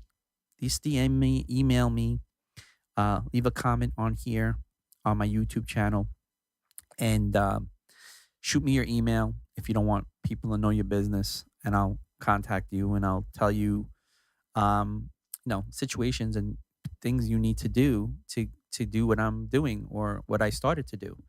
I always tell people, don't expect what's happening to me is going to happen to you, because what is happening at that moment right now, I had to work on other things to get to that level. Now, automatically, I got to that level. I had to work on different parameters to get to that level, but I will show you the parameters to get you to that level. The first thing you need to do is you have to set a blueprint, a concept, right? So, like what I do when I do a track, what do I do? Everybody asks me, do you do drums? Do you do synths? The first thing I'll do is I'll create sounds. Sounds are my, let's say, my pencil, right? My mouse. I use them to implement my surroundings, where I want to go, where I'm looking to be. So, and I always make something that is going to take over me. And from that, then I know where I need to work with to get to where I need to be. So a lot of it has to do with experimenting. I always tell people experiment. People always ask me, "Hey man, what plugin should I get? What synth should I get? What do you think? What do you recommend?" There's so much stuff out there. I could recommend you so many synths and so many plugins, but everyone seems to forget the main function of those synths and plugins have nothing to do with those synths and plugins. It has to do with you, what you are looking to put into those synths and plugins. Because you could just go on a synth and just hit a chord and say, "Hey, that's flat. How do I thicken it up?" Well, that comes down to you. How do I get that heavy, crunchy, distorted bass? Well, you have to make it. There's the tools there to make it. There's distortion function, there's modification, there's ring modulation, there's vortex, there's notch filters, there's LFOs, there's oscillators. Start playing with them. Start playing with them. Play with the knobs. Get things moving. Um, I learned from a lot of people, and I've been lucky and blessed to learn from so many people. I learned from Anton Kevorkian. From I worked in a studio in the city. Anton Kevorkian was one of the guys from Kraftwerk, one of the guys pioneers of electric music, and I learned a lot from sound designing. And that's one thing that I use for my benefit is sound designing. I actually create my own voice samples. Because I want to be unique. I want to have my stuff stand out compared to everyone else. Yeah, I'm not going to downgrade sound packs, but the only thing about them is everyone uses them, you know. So you have everyone and everyone in their mother, sorry, that expression, using those sound packs. So you're getting the same drops, the same breaks. But always figure out, say, hey man, I like that piece on that drop and that break, but I would rather have that to it. So then add it, fix it, implement it to your own liking, make it your own thing, even though it wasn't your own thing. Start changing things around, figure out what could sound better, what could have made this better, what did they leave out that you could add in. Don't just use everything everyone else is using. You get a lot of these people and they're using pre-patches that other artists used on their tracks. Where is that going to get you? If that person had a hit song because of that particular patch, lead, um, sound, you know, whatever it might be, pad, sound or whatever, patch, and you're using it, don't think that you're going to come up with a hit song with it because it's already been used. Something that's been used already, using it again is fearless. Um, so realize for yourself that you have to figure out what works and what doesn't work. And how do you do that? You have to put yourself out there. If you don't put yourself out there, nothing's never going to get done. No one's going to understand what you're trying to put across. And that's something that everyone needs to know. All right, guys. Like I said, I'm sorry. I know I said I was going to put out uh, a video of my show podcast, getting into the business, music business. That is episode 5. We're at. But like I said, things don't happen the way you want them to happen. Unfortunately, this is life. We don't know what's going to happen until it happens. And this week, a lot of things happened. So bear with me. I will do the best of my ability and give you more. I appreciate everyone showing me love and support. Definitely subscribe, like, comment. A lot of people don't understand when you like something and you comment it, YouTube notices it that people are liking what they're hearing and get my channel gets noticed more. And I believe that's the goal in everyone on social media. They want to get noticed more. People say to me, why did you do this? Why are you doing this podcast? I'm like, well, a lot of people ask me a lot of questions. A lot of people were asking me to do it. And a lot of people like what I have to say. Um, I actually was doing one prior, and a lot of people said to me, hey, man, you are perfect for this. I love listening to you. I love the information you give. You're so intuitive. Um, and you have such a nice presence, and people respect your music and respect you in general. And I used to do it live. I mean, when I mean live, I actually had myself seeing me, who I am, and whatever. And I'm gonna do that again. I just right now, just been doing so much things, and I'm gonna work on doing more and more in this channel. Get guests, especially right now with COVID going on and everything. I think everything would probably be on the phone or pre-recorded and or Zoom or how they do stuff nowadays. Go about that route. So that would be the best alternative. I'm trying to figure out, because everyone likes my shows and enjoys what I have to say. And at the end of the day, it's all about enjoying hearing and seeing something. That's the best thing in life. Just life is something we need to enjoy. Fortunately, we don't enjoy it so much because we are so consumed in our own lives. But we have to realize sometimes we have to take a break and we have to enjoy what life's about. The beauties of life and what life tends to give us. Sometimes things are not the way we want them to be. Unfortunately, that's part of life. We have to realize that while we're on this earth, we have to make the best of it, and we have to try. And that's the word, try, to get along with each other. I know it's hard. I know for years and years this is the topic that's been brought around to this day. Not everyone has the same uh, understandings in life, so we have to do the best we can for ourselves, and that's what I always say, and that's it. All right, guys, definitely I appreciate the love and the support. Um, if you want to check out my music, I would appreciate it. If you want to stream it, that's even great. If you want to share it, contact your friends and tell them to add it to their playlist. Like I said, send me your stuff at Venom at Gmail.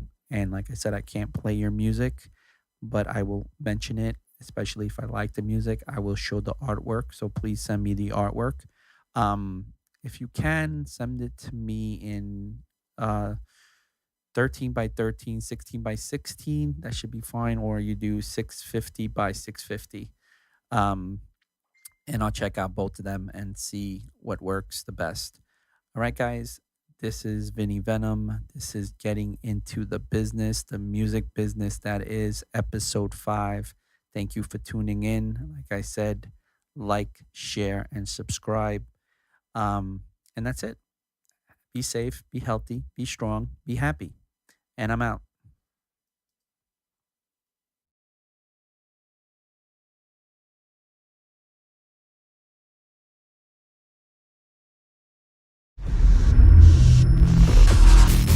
Beatcutterz music.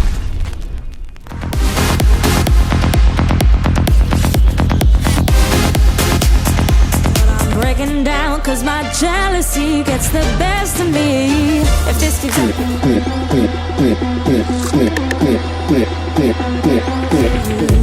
I'll speak only the truth. Only the truth. I know that you're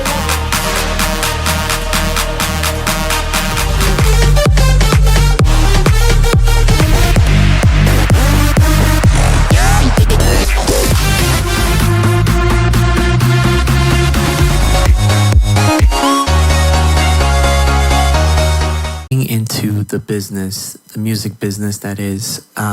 This is the first episode. I am Vinny Venom, music producer, remixer, songwriter, record owner, apparel businessman, and entrepreneur. So I'm going to talk about a lot of things regarding music and what I have done and continue to do on a regular basis. I'm going to give some people some suggestions, some ideas.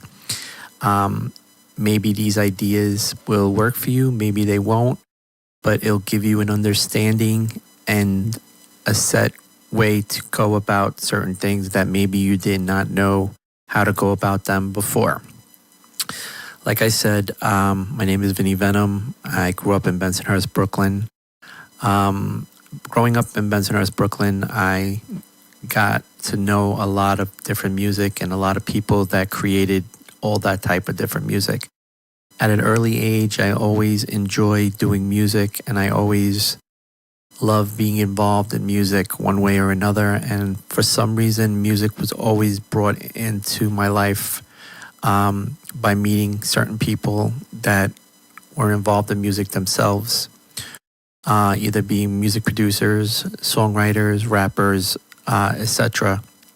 But I started figuring out as life went on, more and more things that were involved with music that really had nothing to do with music, but eventually later on in life and many years following, had a lot to do with music. Music started off eventually at one point where there wasn't anything where you could actually send a link or an MP3 or a WAV file, because they did not exist at that time.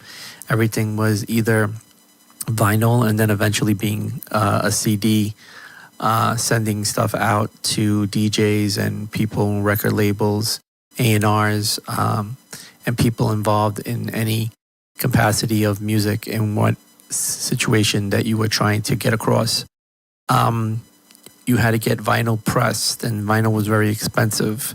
You had to get a lacquer pressing, and you had to get it mastered, and everything cost money. And so you had to get all these records pressed, and you had to have to send them out to DJs and hoping that they're going to listen to it and possibly play it. Where nowadays things are much easier. People could send out a MP3, a WAV file, a link, and send something to so many people, as I send stuff to everyone around the world. In the matter of your own home, you have the access to sending files to so many people, either be via Dropbox or WeTransfer or WeSendIt and all these other loading platforms that you could use as a loader to send stuff out to people, especially stuff that are very high in downloads. And you have the ability to send them out to so many people around the world, where now it's much easier and less costly than getting vinyl pressed where you did before. I always was a person that always looked into things. I continue to do that on a regular basis every single day. Growing up in Bensonhurst, Brooklyn, I hung out with much older guys than younger guys. And I learned a lot from these older people that I got to know and got to know about them. And because you have to understand, older, wiser, you learn a lot more because these people went through things that probably you haven't gone through yet. So they could give you advice and pointers, and say, hey, I went down that road. It doesn't really work. I'm just telling you this because I know, because I went down that, and certain things I went through. I want to make sure that people that I know, I can give them a little bit assurance that, this is not the right way of doing something, figure out a different way. But I always had the ability to be able to notice things on my own.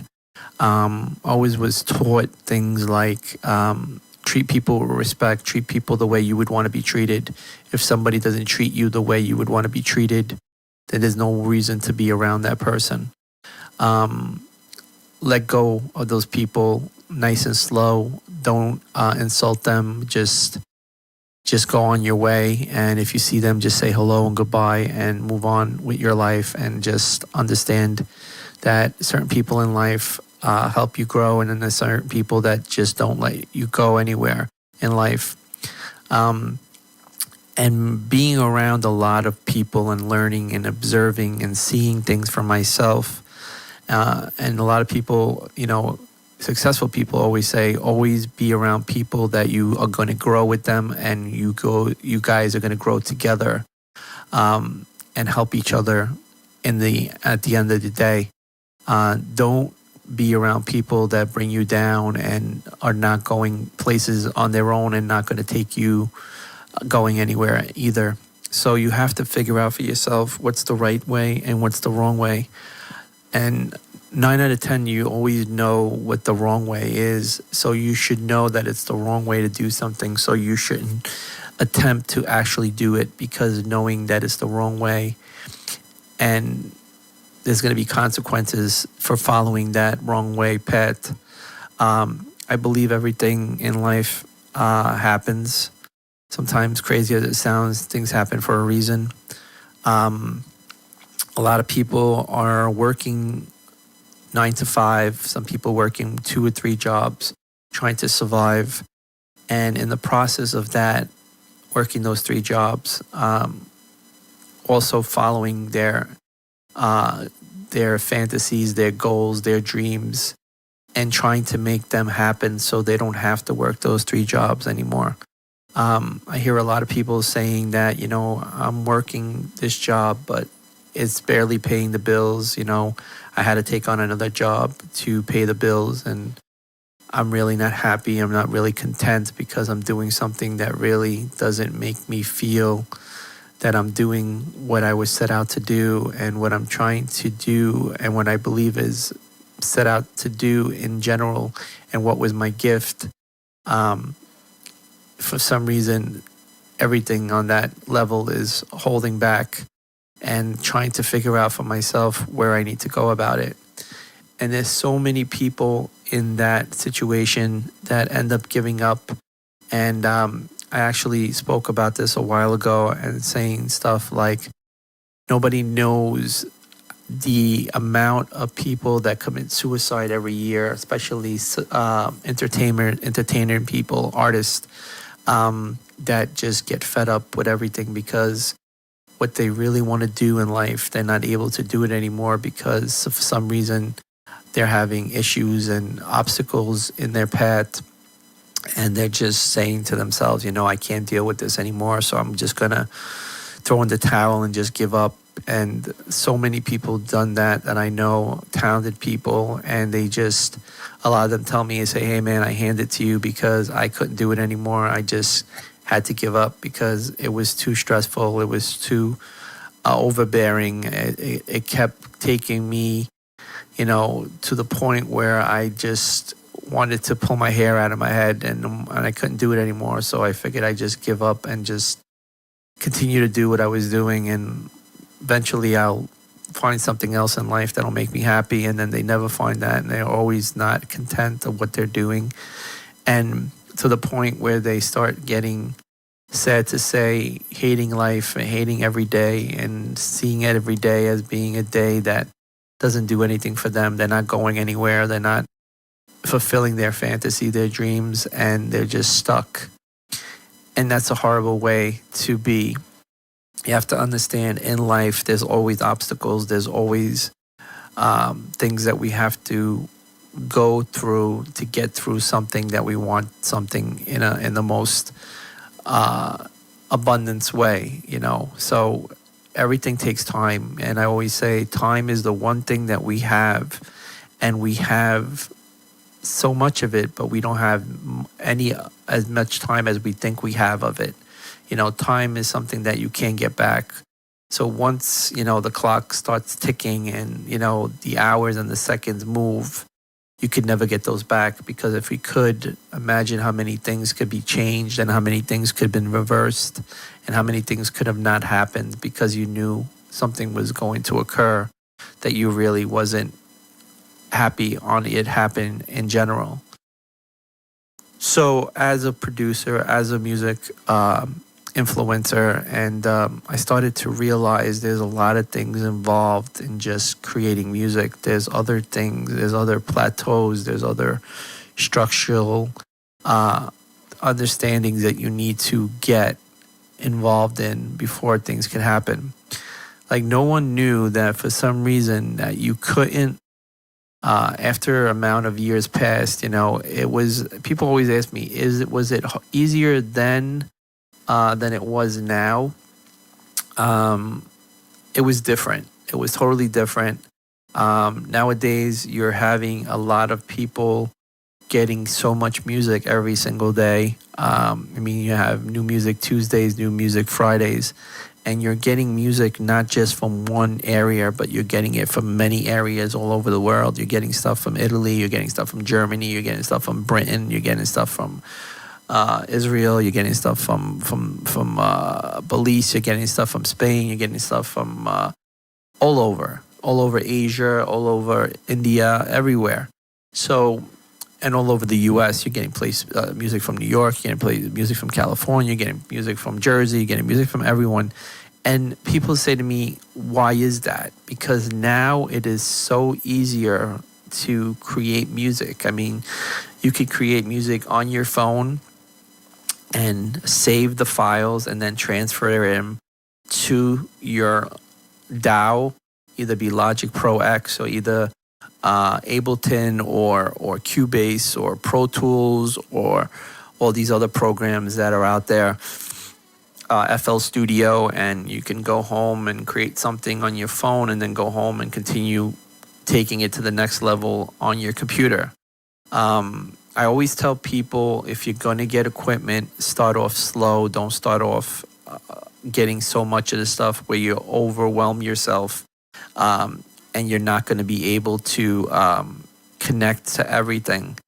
I always say get one piece of equipment and know it backwards and forwards. And then once you know that backwards and forwards, then get the material and the things needed to work with that piece that you know backwards and forwards. And then learning all about that other piece that's going to contribute together with that other piece. So you have two units that are working side by side with each other, and you know them backwards and forward, so you can get a lot more stuff done than not getting a lot of stuff more done. So I remember this because I remember one of my mentors, and I'll be talking a lot of my mentors and who I learned from and reason why I'm doing music for those people out there, these artists, these amazing celebrities, and I still respect them to this day. You got people like Omar Santana, you got Lenny D, you got Frankie Bones, you got Junior Vasquez, you got Jelly Bean Benitez, you got Axial, you got Tomlin, you got Brain Basement, this other producer that I worked with, Rick Ben Shooting, amazing. I worked with him at a Laughing Dog, and then I worked with Vince McLean, and I worked in studios like Quad with him, and Unique, Battery, Hit Factory, and so many other studios that I worked in back in the days. And then I worked in other studios where they were their home studios. Like I worked with Charles Alexander Studio, and he worked with Jodeci's, Mary J. Blige, Heavy D, A Bag of Blue Funk, LL Cool J, Three Shots to the Dome. I worked with all these amazing, wonderful artists and people that I learned from them something out of each of them. I mean, I remember me being going up to the New York Hotel, because in the New York Hotel, a lot of these producers and artists had their base studios there. You had Omar Santana, you had Arthur Baker, you had Africa Bambaataa, you had Zulu Nation, you had Cutting then opening up their office out there. You have Nile Rodgers and Shaolin, and you had so many other people there to the point that I got to meet so many people and got to see what they can do and how they do it on a regular basis. And it was amazing just figuring out how people do things and where they've been and how they got there. Remembering going to the studio and Omar opening up the door and seeing all his gear and seeing all these keyboards that he had, and explaining to me all these keyboards, each keyboard, what was responsible for a track, like Joey Beltram's Dominator. It was the Alpha Juno 2, and he actually played the lead for Dominator. I'm the one and only Dominator. I'm the one and only Dominator. You know, it's like, and he created that sound, and I was like, wow, that's where that sound came from. So I started to know what piece of synthesizer was connected to a sound that put out that hit song that I go crazy for hearing it. You know, all these songs like Dominator, James LA Style, James Brown is Dead, El Fontana, all these music that I grew up listening and loving. And then seeing people like Omar creating a hardcore track right in front of my eyes was amazing. And seeing the labels that were putting out stuff and stuff that was Omar that was on those labels, and Lenny D, going to Sonic Groove That was Frankie Bones' record store, and his brother and Heather Hunt that was on there with them. So going there and looking at vinyl and listening to stuff and listening to concepts and ideas of what people were doing and experimental sounds and whatnot, and figuring out, wow, this is amazing. Just knowing what how much music is out there and what people are doing and all the arrangements and all the effects and all the sound designs that are connected to those music melodies and anthems and whatnot. It blew my mind. So that's why when people hear me do music, I kind of do like a smashed potato kind of thing. I do just throw everything in, and you'll be like, wow, it sounds like garbage. It sounds like everything's all over the place. And then when I finish everything, they're like, wow, how did he go from this to this? Some people work different than everyone else. Everyone else has their own technique. Everyone has their own style. Everyone has their own ability to do certain things in certain ways. Where, certain people just like, eventually now I'm the same way. I don't like working in big studios. I think it would take away from my concentration. I would work harder because I wasn't paying attention. I actually like working in my home studio because I'm by myself. I actually put the lights down low and just the light of the computer, and I just start working. There's no hesitation, there's no distractions. I just get stuff done. And I was never one of those guys, but a lot of the other people that I worked with were like that. And now it kind of streamlined to me now also that concept that I like working out of home. I like being involved and just doing stuff on my own on that level. Where before I didn't have the opportunity. I always say to people, because back in the day I didn't have gear. I would have to go to studios, and the studios that I would go to, they would give you a certain rate, but you had to lock it in for this amount of hours. Otherwise, they wouldn't give you that rate. So you have to understand when you're in the studio and you're trying to figure out a concept, a structure, a foundation of where you're going with a track, that takes time. So let's say you book a studio time for 8 hours, right? Okay.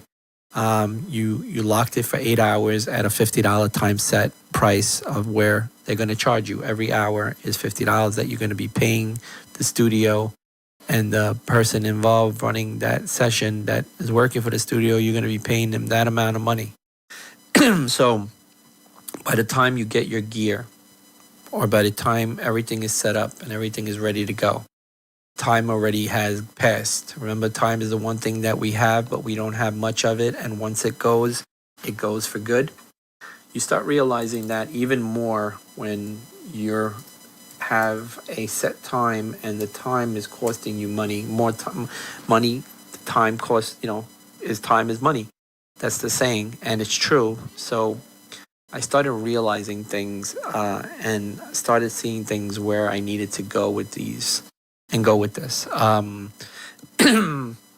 I started adding stuff up, and I was saying to myself, because when you go to a studio and you don't even have an idea, you don't even have the sounds and everything, you have to create those sounds. That takes time. That takes a lot of time. Twisting knobs, moving LFOs, moving envelopes, arranging oscillators, putting notch filters and whatever filters you're working with, distortion, effects, delay, reverb, all these things, and getting sounding perfect. Saw wave, a triangle wave, a smooth wave, a harder wave, a super saw wave. This takes time to get a sound connected to where you're trying to go in whatever your production you're trying to put out. And then the thing is, all these sample CDs that everyone buys, everyone has the same samples and they're using the same stuff. So even though you're creating something from these samples, many other people are doing the same amount of things with those samples.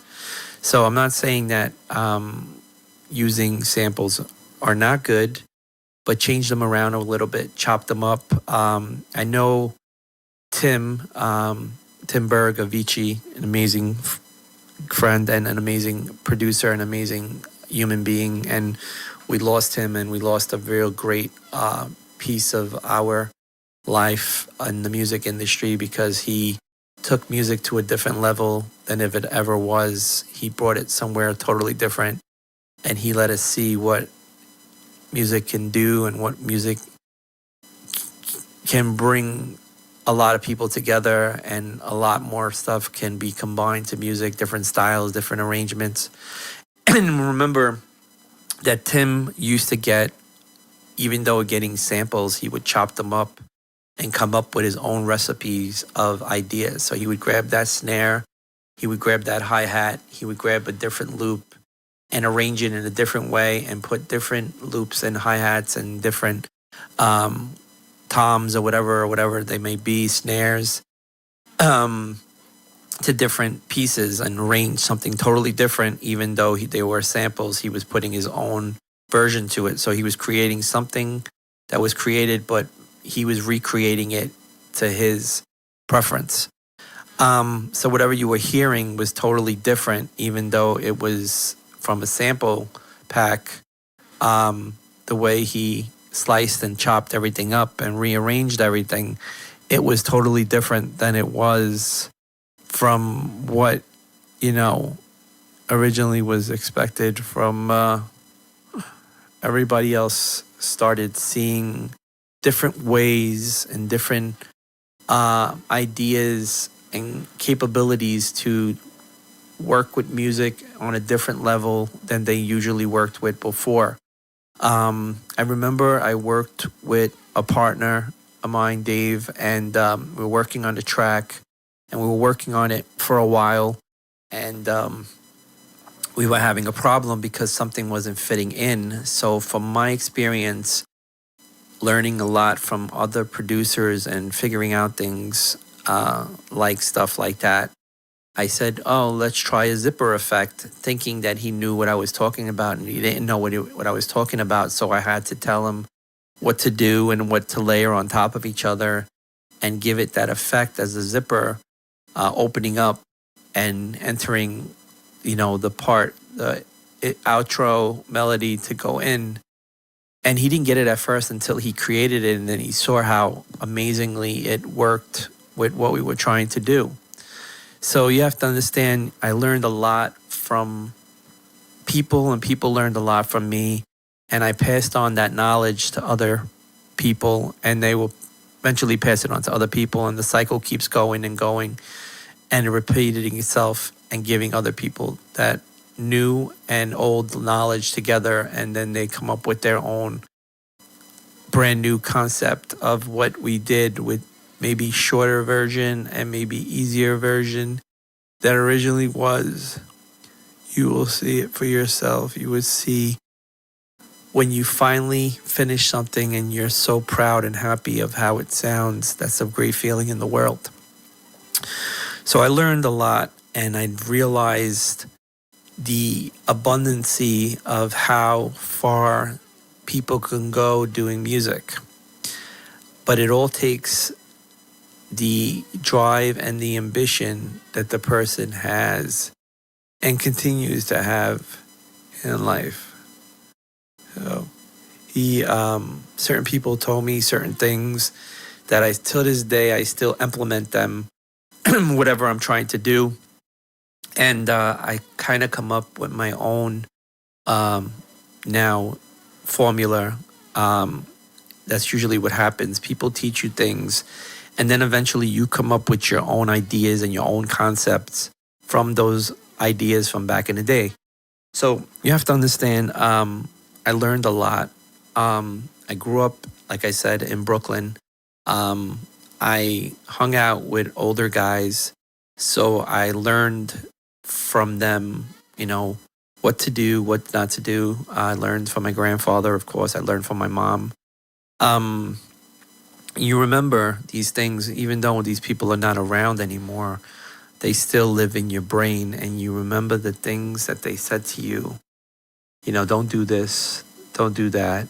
Always be courteous, always be respectful. Don't talk out of line, always keep it civil. There's a lot of things that were told to me and brought to my attention. I've seen a lot of crazy things happen too growing up in Brooklyn. It's part of life. I had certain friends of mine that are no longer here anymore. People always ask me, what's crazy? And I'm like, crazy is, I knew people that was so crazy that they no longer here. They're in the cemetery. There was people that they didn't think twice because that was how they were. They didn't take no crap from anybody. They didn't relate to it. I don't think they ever did.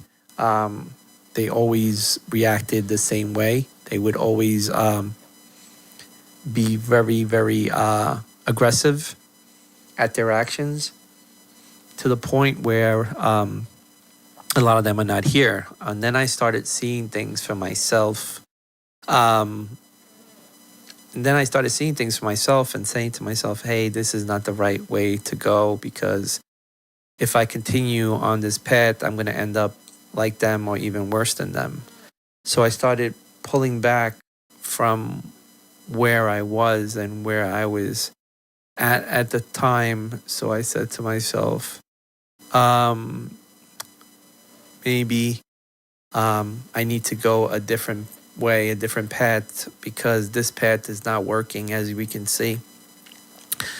And I took a different way about it. I got, going to different locations and different neighborhoods, because when I started working, the truth is I was messing around with these girls, and I was dating, seeing one of the sisters, and at that time they knew this producer, and this producer was Jerry Khalid's Hashim, and he had the biggest breakdancing record out at the time, and I believe it still is at this moment. If you guys seen the movie Straight Outta Compton, and there was the scene where Dre, I don't remember, I believe Eazy-E was in the room and a couple of other of his boys, and he was chopping up, showing off, and cutting up a song, and it said, "It's Time." Well, that was Jerry and Aldo Marin's song, and I believe that was Aldo. Yes, Aldo said it in an interview. That was him on the vocoder saying that, and that's how it came up with "It's Time." And it's amazing because meeting Jerry eventually, because of these girls, and because they told him I was a great rapper and he needed an Italian rapper, so I fit the bill. So I didn't drive at the time because I was really young. I didn't have a license, so transportation would be getting on the L, getting on the train, getting on the B, and then transferring to the Blue Line, and going up all the way out to Washington Heights, an area that I did not know. I got out of the train and I was like a bird falling off from the nest and being in this whole big forest, not knowing where he fell from and not knowing how he's going to get back there. But I figured it out and went up and met Jerry, and met his friend that had a bedroom studio. And basically they had, I believe, a 8-track recorder, a Tascam. Back in the days, people started off with small gear like that in that level. Nothing extravagant, because either it didn't exist at the time, or it was in big studios, or it cost very much to get it. I knew because I looked into it, and some of these gears back in the days where you would pay $1,000 for them, now maybe $1,300 or $2,000, or some of them are really high advanced and you're talking $5,000. But a simple keyboard that normally would have go for now for, let's say, $400, you could get something and you can work in the studio and create stuff at home and whatnot. Back in the day, you would have to buy these analog keyboards that could cost you from $5,000 to $10,000 and up. You could get them used, but they're still going to cost you. They're still pricey. You could buy them on places like Rogue, where I actually purchased stuff, or you could actually go on. I don't think even Craigslist existed at the time. I think there was this magazine called the Buy and Sell. I think that's what it was called. And you would have people listing all the stuff they were selling, either be music gear, car, furniture, you name it, they would have it on there.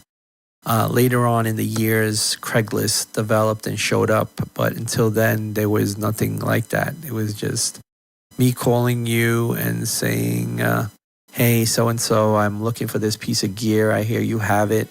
What's the price? And they would say, well, this is what I'm asking for it, but I could be negotiated. What do you believe you want to give me? And I would give a price, say, hey, that's a little too low. Maybe let's pump it up another $20. And I said, okay, that's fine. And I always tell people to start off really slow, and especially back then, the gear was so expensive and so pricey. You didn't really want to buy something that was going to break the bank. But besides, I started seeing a lot of things and techniques and equipment that people used. And one of the pieces that blew my mind was a reel-to-reel. Going out there, besides Jerry, I started meeting a lot more of his producer friends, and I started to get accustomed to them, and we started becoming friends and associating much more. If I didn't come to see Jerry, I would go to see people like Rob Razor, and watching them on a reel-to-reel and editing and slicing tape, and to put tracks together bit by piece by just putting tape together and taping it together and putting it on this block and chopping it up and running the reel, and you would hear and not knowing what the hell was going on. It sounds like a bunch of munchkins just running. But stopping it at the point and cutting it and marking it with the white pencil and knowing exactly where everything was blew my mind. I was like, how the hell do they know how to do this? How is this happening? I'm learning something that is mind-blowing to me because I have no idea what's happening and what's going on. But all I know is that whatever they were doing, it was working. The edits sounded amazing. There was repeating echoes. There was drop, stop, start effects. And there was these amazing zap effects they were doing. And it was just amazing. They were creating a different music element by just putting tape together and combining it with everything else, and that made a song, stuff that you were hearing on the radio. But then going up to Washington Heights, and I remember when I first get out of the train, I felt like I was lost. This Italian kid, I didn't fit in. I definitely didn't fit in. My neighborhood was totally different. Everybody was Italian. Everybody knew each other. Now I'm going off the train onto the street, going up the stairs, and I'm in an area where I don't know where it was. And at the time when I was at Washington Heights, things were really bad. There was shootings left and right. You would hear sirens every minute, people throwing stuff off the roof. It was not something that I was accustomed to, but for some reason it became normal to me. I was like walking one day and somebody got thrown off a building. It was crazy. Just nuts, just seeing things like that happening. Well, not seeing somebody thrown off the building, but somebody almost fell on me, literally. Didn't see who the person was, and if I didn't know what was going on, I was like, a deer in headlights. But the things that I seen going through and going to the outcome of me creating music, going to this neighborhood and seeing all the crazy stuff that was happening in between that. And, whatever doesn't kill you makes you stronger, I believe. And I believe that's true. So understand, when I went out to Washington Heights, I didn't know the area. So Jerry had to introduce me to everybody. So he thought that he was looking out for me, but I actually looked out for myself. Because remember what I said, I always hung out with older guys, and they always looked out for me, and they always asked me, how's everything going? How's everything? Because I used to tell them I'm going out to Washington Heights. I got friends out there. Let me know if there's any issues. And, but it was crazy because even though I was in a neighborhood that I did not belong in, I always had people looking out after me. It was crazy. For somebody that I knew someone in an area or near there, would always say, hey, if this guy comes there, just let you know he's with me, look out for him, make sure everything's okay.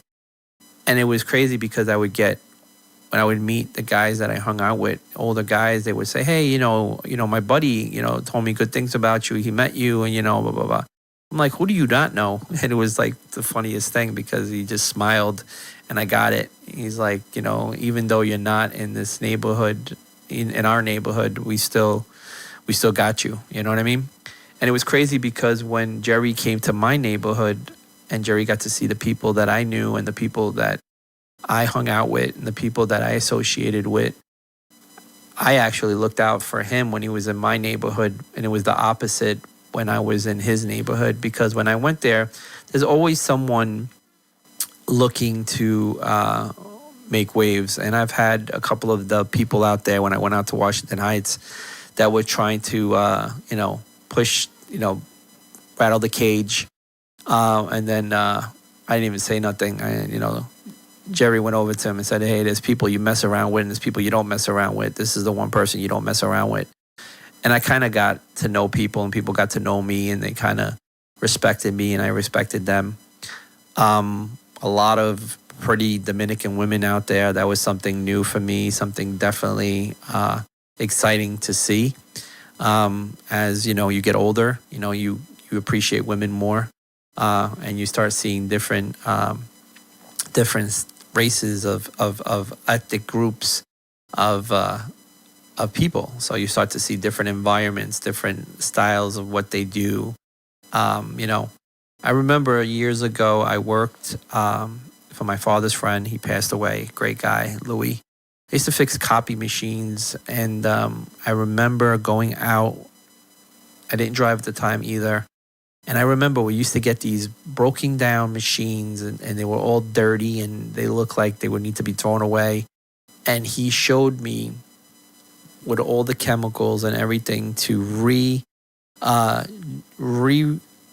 refurbish those things like they were brand new. I mean, we would have something, and then he would order the parts. And I learned so much from this guy. He would order the parts and that were missing, and we would add those parts to it and clean everything, clean the metal, clean the iron, put new drums in, put new blades in, put new wires in. And from something being totally old and totally something that would never, you could imagine in a million years that someone would actually buy it or rent it, because back in the days, it wasn't like it is now. You didn't get a copy machine or a fax machine, and you would have to have someone like me come there and repair it for you and change the toner and change the blade and the drum. The drum was this expensive thing that looked like a big close dough rolling pin, but thicker. 9 out of 10 it would be gold, and it was very expensive. It was $300, I remember, at the time. And 9 out of 10 certain people didn't take the staples out of the machine. It would scratch the drum. And so when you made copies, the image would show those scratches that the staples would fall down on the drum, and then when it made the image, it would come out on the paper. So you have all these chicken feet. That's what they look like, and that's what he described them to me, and that's what I used to call them. So I had to put a new drum in there, and I used to go to these neighborhoods that were not neighborhoods that I normally would go. But I started realizing different ethnic groups of people, different nationalities, and how they live and how they go by their everyday lifestyles. And I'm always a person that always wants to ask questions and find out things because that's who I am. And I asked, I remember I worked in Borough Park. I worked for a lot of Hasidic Jews, great guys, great people. And they used to tell me these things like, hey, this is what you need to do. So I learned a lot from a lot of people back in the days just by being around them. And I always ask questions because I remember I worked for these two brothers and they own a speaker company. And I'm not going to say who the speaker company is now. It's a huge company. But I worked with them back in the days before they were another name. And I always asked them because I knew they were worth a lot of money and they were really nice, down-to-earth people. And they always respected me and they always took care of me. They always used to give me good tips and took care of me for Christmas. And that was a great thing. They would say, hey, this is for the job. This is for the labor. This is for you getting our machine running. And this is a bonus. You know what I mean? And they always used to ask me when my birthday was. Crazy to sound. I'm like, what does it make a difference? And I'm like, and when I would, hey, here's a card, here's some money. And I was like, wow, this is really, really nice. And I started seeing different people's attitudes and different how people acted and how people went about business. You know what I'm saying? There were certain people that would give me a hard time and, try to finagle me and, try to get over on paying the bill or paying half of it or not even close to it. And then I started learning from, my boss, Louis, and say, there's nice to a point, and then you have to understand everything in life, especially when we're trying to run a business. It's a business. So they have to understand that too. And I had to have points where I had to tell the people, well, if you don't have the bill paid today, or at least half of the bill paid today, I'm going to have the machine removed from you, And a lot of them didn't want to hear it. But then there were certain people that didn't care about it. They just cared about me keeping their money, their money going, of course, because if copy machine is very important because they have to send out invoices and bills and whatnot. And I remember certain people used to say to me, hey, our main concern is you keep on up us running with the machine, everything running on a great level where we have no problems because we rely on this machine very highly and we need you to keep up and we need to keep up with the maintenance on this machine so we can keep on with our business. And they understood that and I understood that also. But learning a lot from a lot of people, and I asked the questions to these two brothers and I said to them, I said, could I ask you a question? I said, what are you guys worth? I was being honestly, I said, what are you guys worth? And they weren't offended. They were actually impressed that I actually asked them that. And I said, what do you mean? What am I worth? What's my bank account worth? What's my portfolio worth? I said, what are you worth in general? He said, well, you have to understand I was 16, 17 maybe. 16, just turned 17 and don't know anything about this stuff. So I'm asking him, I'm like, what are you worth? Legit. And he's like, total in the bank account, what are you worth? And he's like, well, I'm worth about $28 million, if that's what you're asking. My brother is older and he's been in the business longer than me, so he's definitely worth more than me. I said, what is he worth? He said about 80 million. I was like, wow, 28 million, 80 million between both of them. Wow. I'm like, how did you get to that level? And I said, is there any secrets? Is there any advice you can give me? Because the only advice I could give you, find something that you're great at, enjoy doing it, enjoy the people that you're around that's involved in what you're doing. And every day that you do that, it's not going to be a job. It's going to be something that you're going to do for fun and you're going to love doing it.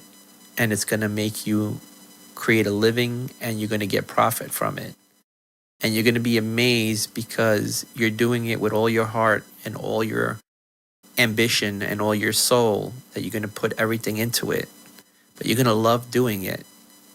And at the end, you're going to get the money, even though you're not expecting it, it's going to come anyway, because you're doing something you love, you're doing something you enjoy doing, and whatever you're putting out, whatever it may be, it might be helping a lot of people and bringing happiness to them.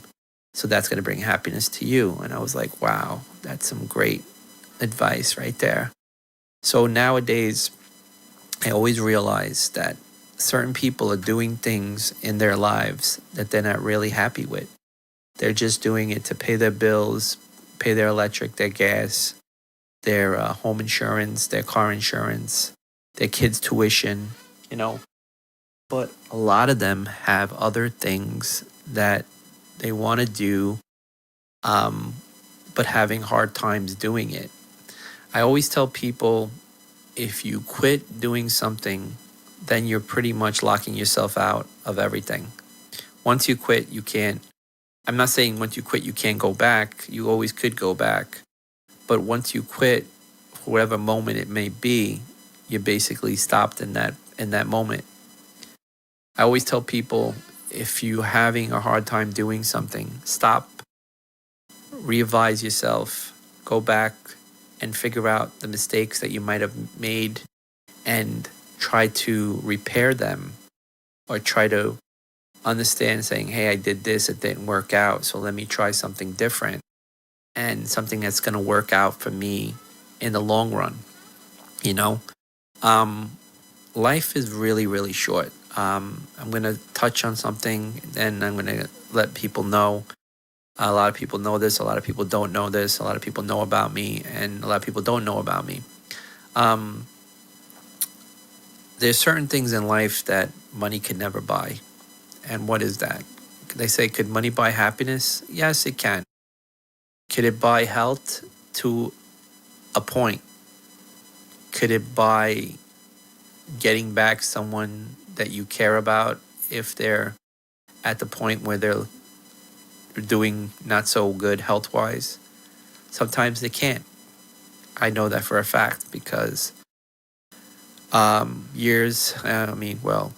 mom passed away in 2018, but before she passed away, she went through a lot of things, going back and forth to doctors and seeing what my mom went through. And the only thing that kept me going was me keeping myself busy and doing music at that time. And at that time, even though my mom was in the hospital, she was still in the hospital, she still was coherent, you still could talk to her, I still had her around. So I was scared, nervous, but not as scared and nervous that eventually I was going to be. So my blanket was me going in front of my computer and creating music. But then my mom, at one point, she got sick one time, and then she didn't get sick after like 2 years, and then she got sick every other year, and then she would get sick every 6 months, to the point where she would be sick every 12 days. The reason why, she was on antibiotics. Once the antibiotics ran out, to the point the body would start getting infected. Once the body got infected, she would get pneumonia, her lungs would get scarred, to the point where my mom needed a double lung transplant. And everybody says, money could buy everything. Money can't buy everything. Money can't buy health. Money can't buy organs. They don't come that easy. Sometimes they don't come at all. In my situation, they didn't come at all. My mom was a small person, small statue. Liver, kidneys can be actually, doesn't matter if the person is heavy, skinny, or whatever the size, could always be used no matter what. So there's more opportunities of someone getting a liver or a kidneys. It just has to be that person's blood type, and in that ability, then that person could donate their liver and kidney, a piece of their liver and one of their kidneys, to another recipient that is needing a kidney transplant or a liver transplant. When it comes to somebody needing more than anything, a lung transplant. That comes harder than ever you could imagine, because the lungs has to fit the the body structure of that person. It could be an inch smaller, an inch bigger, nothing more. Otherwise, it's not going to work. And a lot of people don't know, once you get a transplant, it's not over yet. You still have to be on immunosuppressants, because the body doesn't recognize that organ as being your own, and it can reject it. So you have to take all these medications on that. And you're also giving up your immune system. So your body is not as powerful that it was from before you getting sick and needing a transplant. So I always ask people, the most important thing in life is health and family, and happiness. You can't, I always tell people, and this is going to be just about music, it's going to be about everything, because, music and everything in life is combined together. It's like one big ball of yarn or rubber bands, and you're constantly adding to it and adding to it, it overwhelms you where you can't even hold it anymore. So I try to tell people, sometimes you get people that have all the money in the world, but they lose someone that meant more than anything of all the money in the world, and that money doesn't mean anything to them anymore, because they realize what it's really about. Life is totally about something different, and we all would never imagine that we are going to lose someone we care about, someone that, fed us and deprived themselves of vitamins and nutrition to feed us in their womb. I was really close to my mom, to the point in 2018. I used to always hate the month of March, but now I hate it even more. March 12th, 2018, when it comes around, I just wish it just overpasses everything, and just it doesn't even come there. I don't even see that month or that day. But we all have a number. We don't know when it is. I don't think everybody wants to know the day that we are not going to longer be on this earth, because then we would be thinking about it too much. And that's something that God knows that number, but we don't. We only know, everybody knows that number when the time comes for us. So, like I always say, tomorrow is never promised. So we should live life to the fullest and do everything under the sun that we believe we need to do before we leave this earth. Because once we leave this earth, we don't get another chance. We will live in eternity. Always used to be afraid of dying, but now that, so many people that I care about up there, especially my mom, and I know when my time comes, I know she'll be waiting for me in open arms, and remembering her and seeing her healthy, not seeing her the way she left this earth, but seeing her the way I remember her, happy, smiling, always telling me how much she loved me and how much I care for her, how much we care for each other. So I remember I know it's gonna be a big party when I go out there and get to see her once again, and see everyone else that we no longer have with each other on this earth. And I remember and know that a lot of us don't realize a lot of things until we lose all the things that mean the world to us. I would never think in a million years that, I would lose my mom. I thought she was the most strongest person in the world. I thought she could get over anything. But I'm going to talk about a lot of things. This is just, I know this is a long video, but I just wanted to give everybody a foresight of where I've been and what I've been doing and where I'm going. And I'm going to do something where I'm not going to be able to play anyone's music on here because copy infringement, and I don't want to get flagged, and I don't want anyone else to get in trouble. So what I'll do is, I believe I can do, I will put up Vinny Venom music recommendation. It doesn't have to be EDM. It doesn't have to be hip hop, just music. Whatever you're putting out and you believe that it needs to be heard, I will listen to it. If I really like it and I believe that I should put it on the top 5 list, then I will do that. I'm going to be really honest to you. I'm not going to downplay because that would be misleading to you. I'm going to be, if something doesn't sound right, I'm going to tell you. If something sounds off or something could have been done better or the track shouldn't have even put out in the first place, I'm going to bring that up to you because that's going to help you in the long run grow and understand that sometimes we have to take time to get to one point in time to get to that level that we need to be because we're not there yet. I always tell people that I'm working with, they'll let me hear stuff and I'm like, hey, you're not ready. And they're like, what are you talking about? Just delete the whole track. And from where I'm seeing you going, your arrangement, your frequencies and all your layers and stuff like that, you're everywhere. Everything doesn't sound right. Everything's off. Everything is off-centered. You need a lot more work. You need a lot more understanding music theory. You need to look at more music and listen to it and see the layers and the patterns and the melodies and where they're going and the drops and the intros and the outros and vice versa. And that's how you're going to learn. And unfortunately, you're going to go through mistakes and a lot of them till you get to the point where people are going to say, hey, wow, they put out heat. And you can't say that your music's amazing. Other people have to say it for you. And the people that have to say it have to be people up on the ladder because that makes it, when they say that, then you can say your stuff is fire. Until then, you just keep doing music and understand that everything takes time and effort.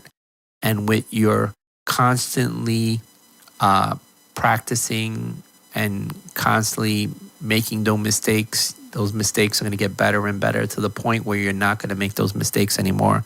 And you're going to understand more and more logically where you're going to need to be and where you're at this moment and work to get to that level where you need to be, where you can actually give out stuff to radio station DJs and give stuff out to record labels and shop your music around without getting bad feedback, because nothing worse than getting bad feedback.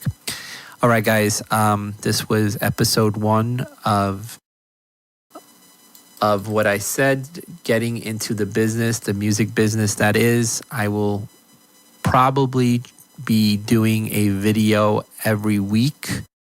Maybe let's see how it goes. But every Tuesday I will probably put out a video. This will be the first one, but unfortunately it's not putting out on a Tuesday. It's putting out on Wednesday.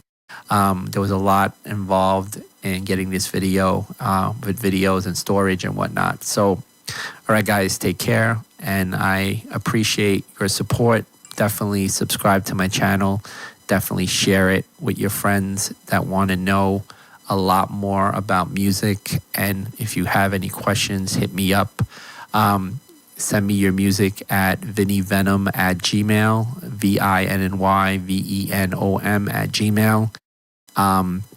And like I said, I will listen to your stuff. And if I like it, I will definitely post it on my next video and let other people know on what music I believe they need to be listening to and checking out. All right, take care.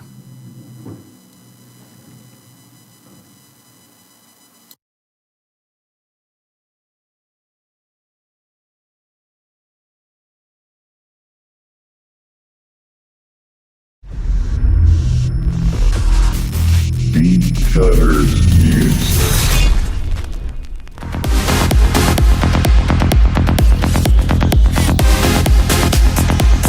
Breaking down 'cause my jealousy gets the best of me. If this keeps happening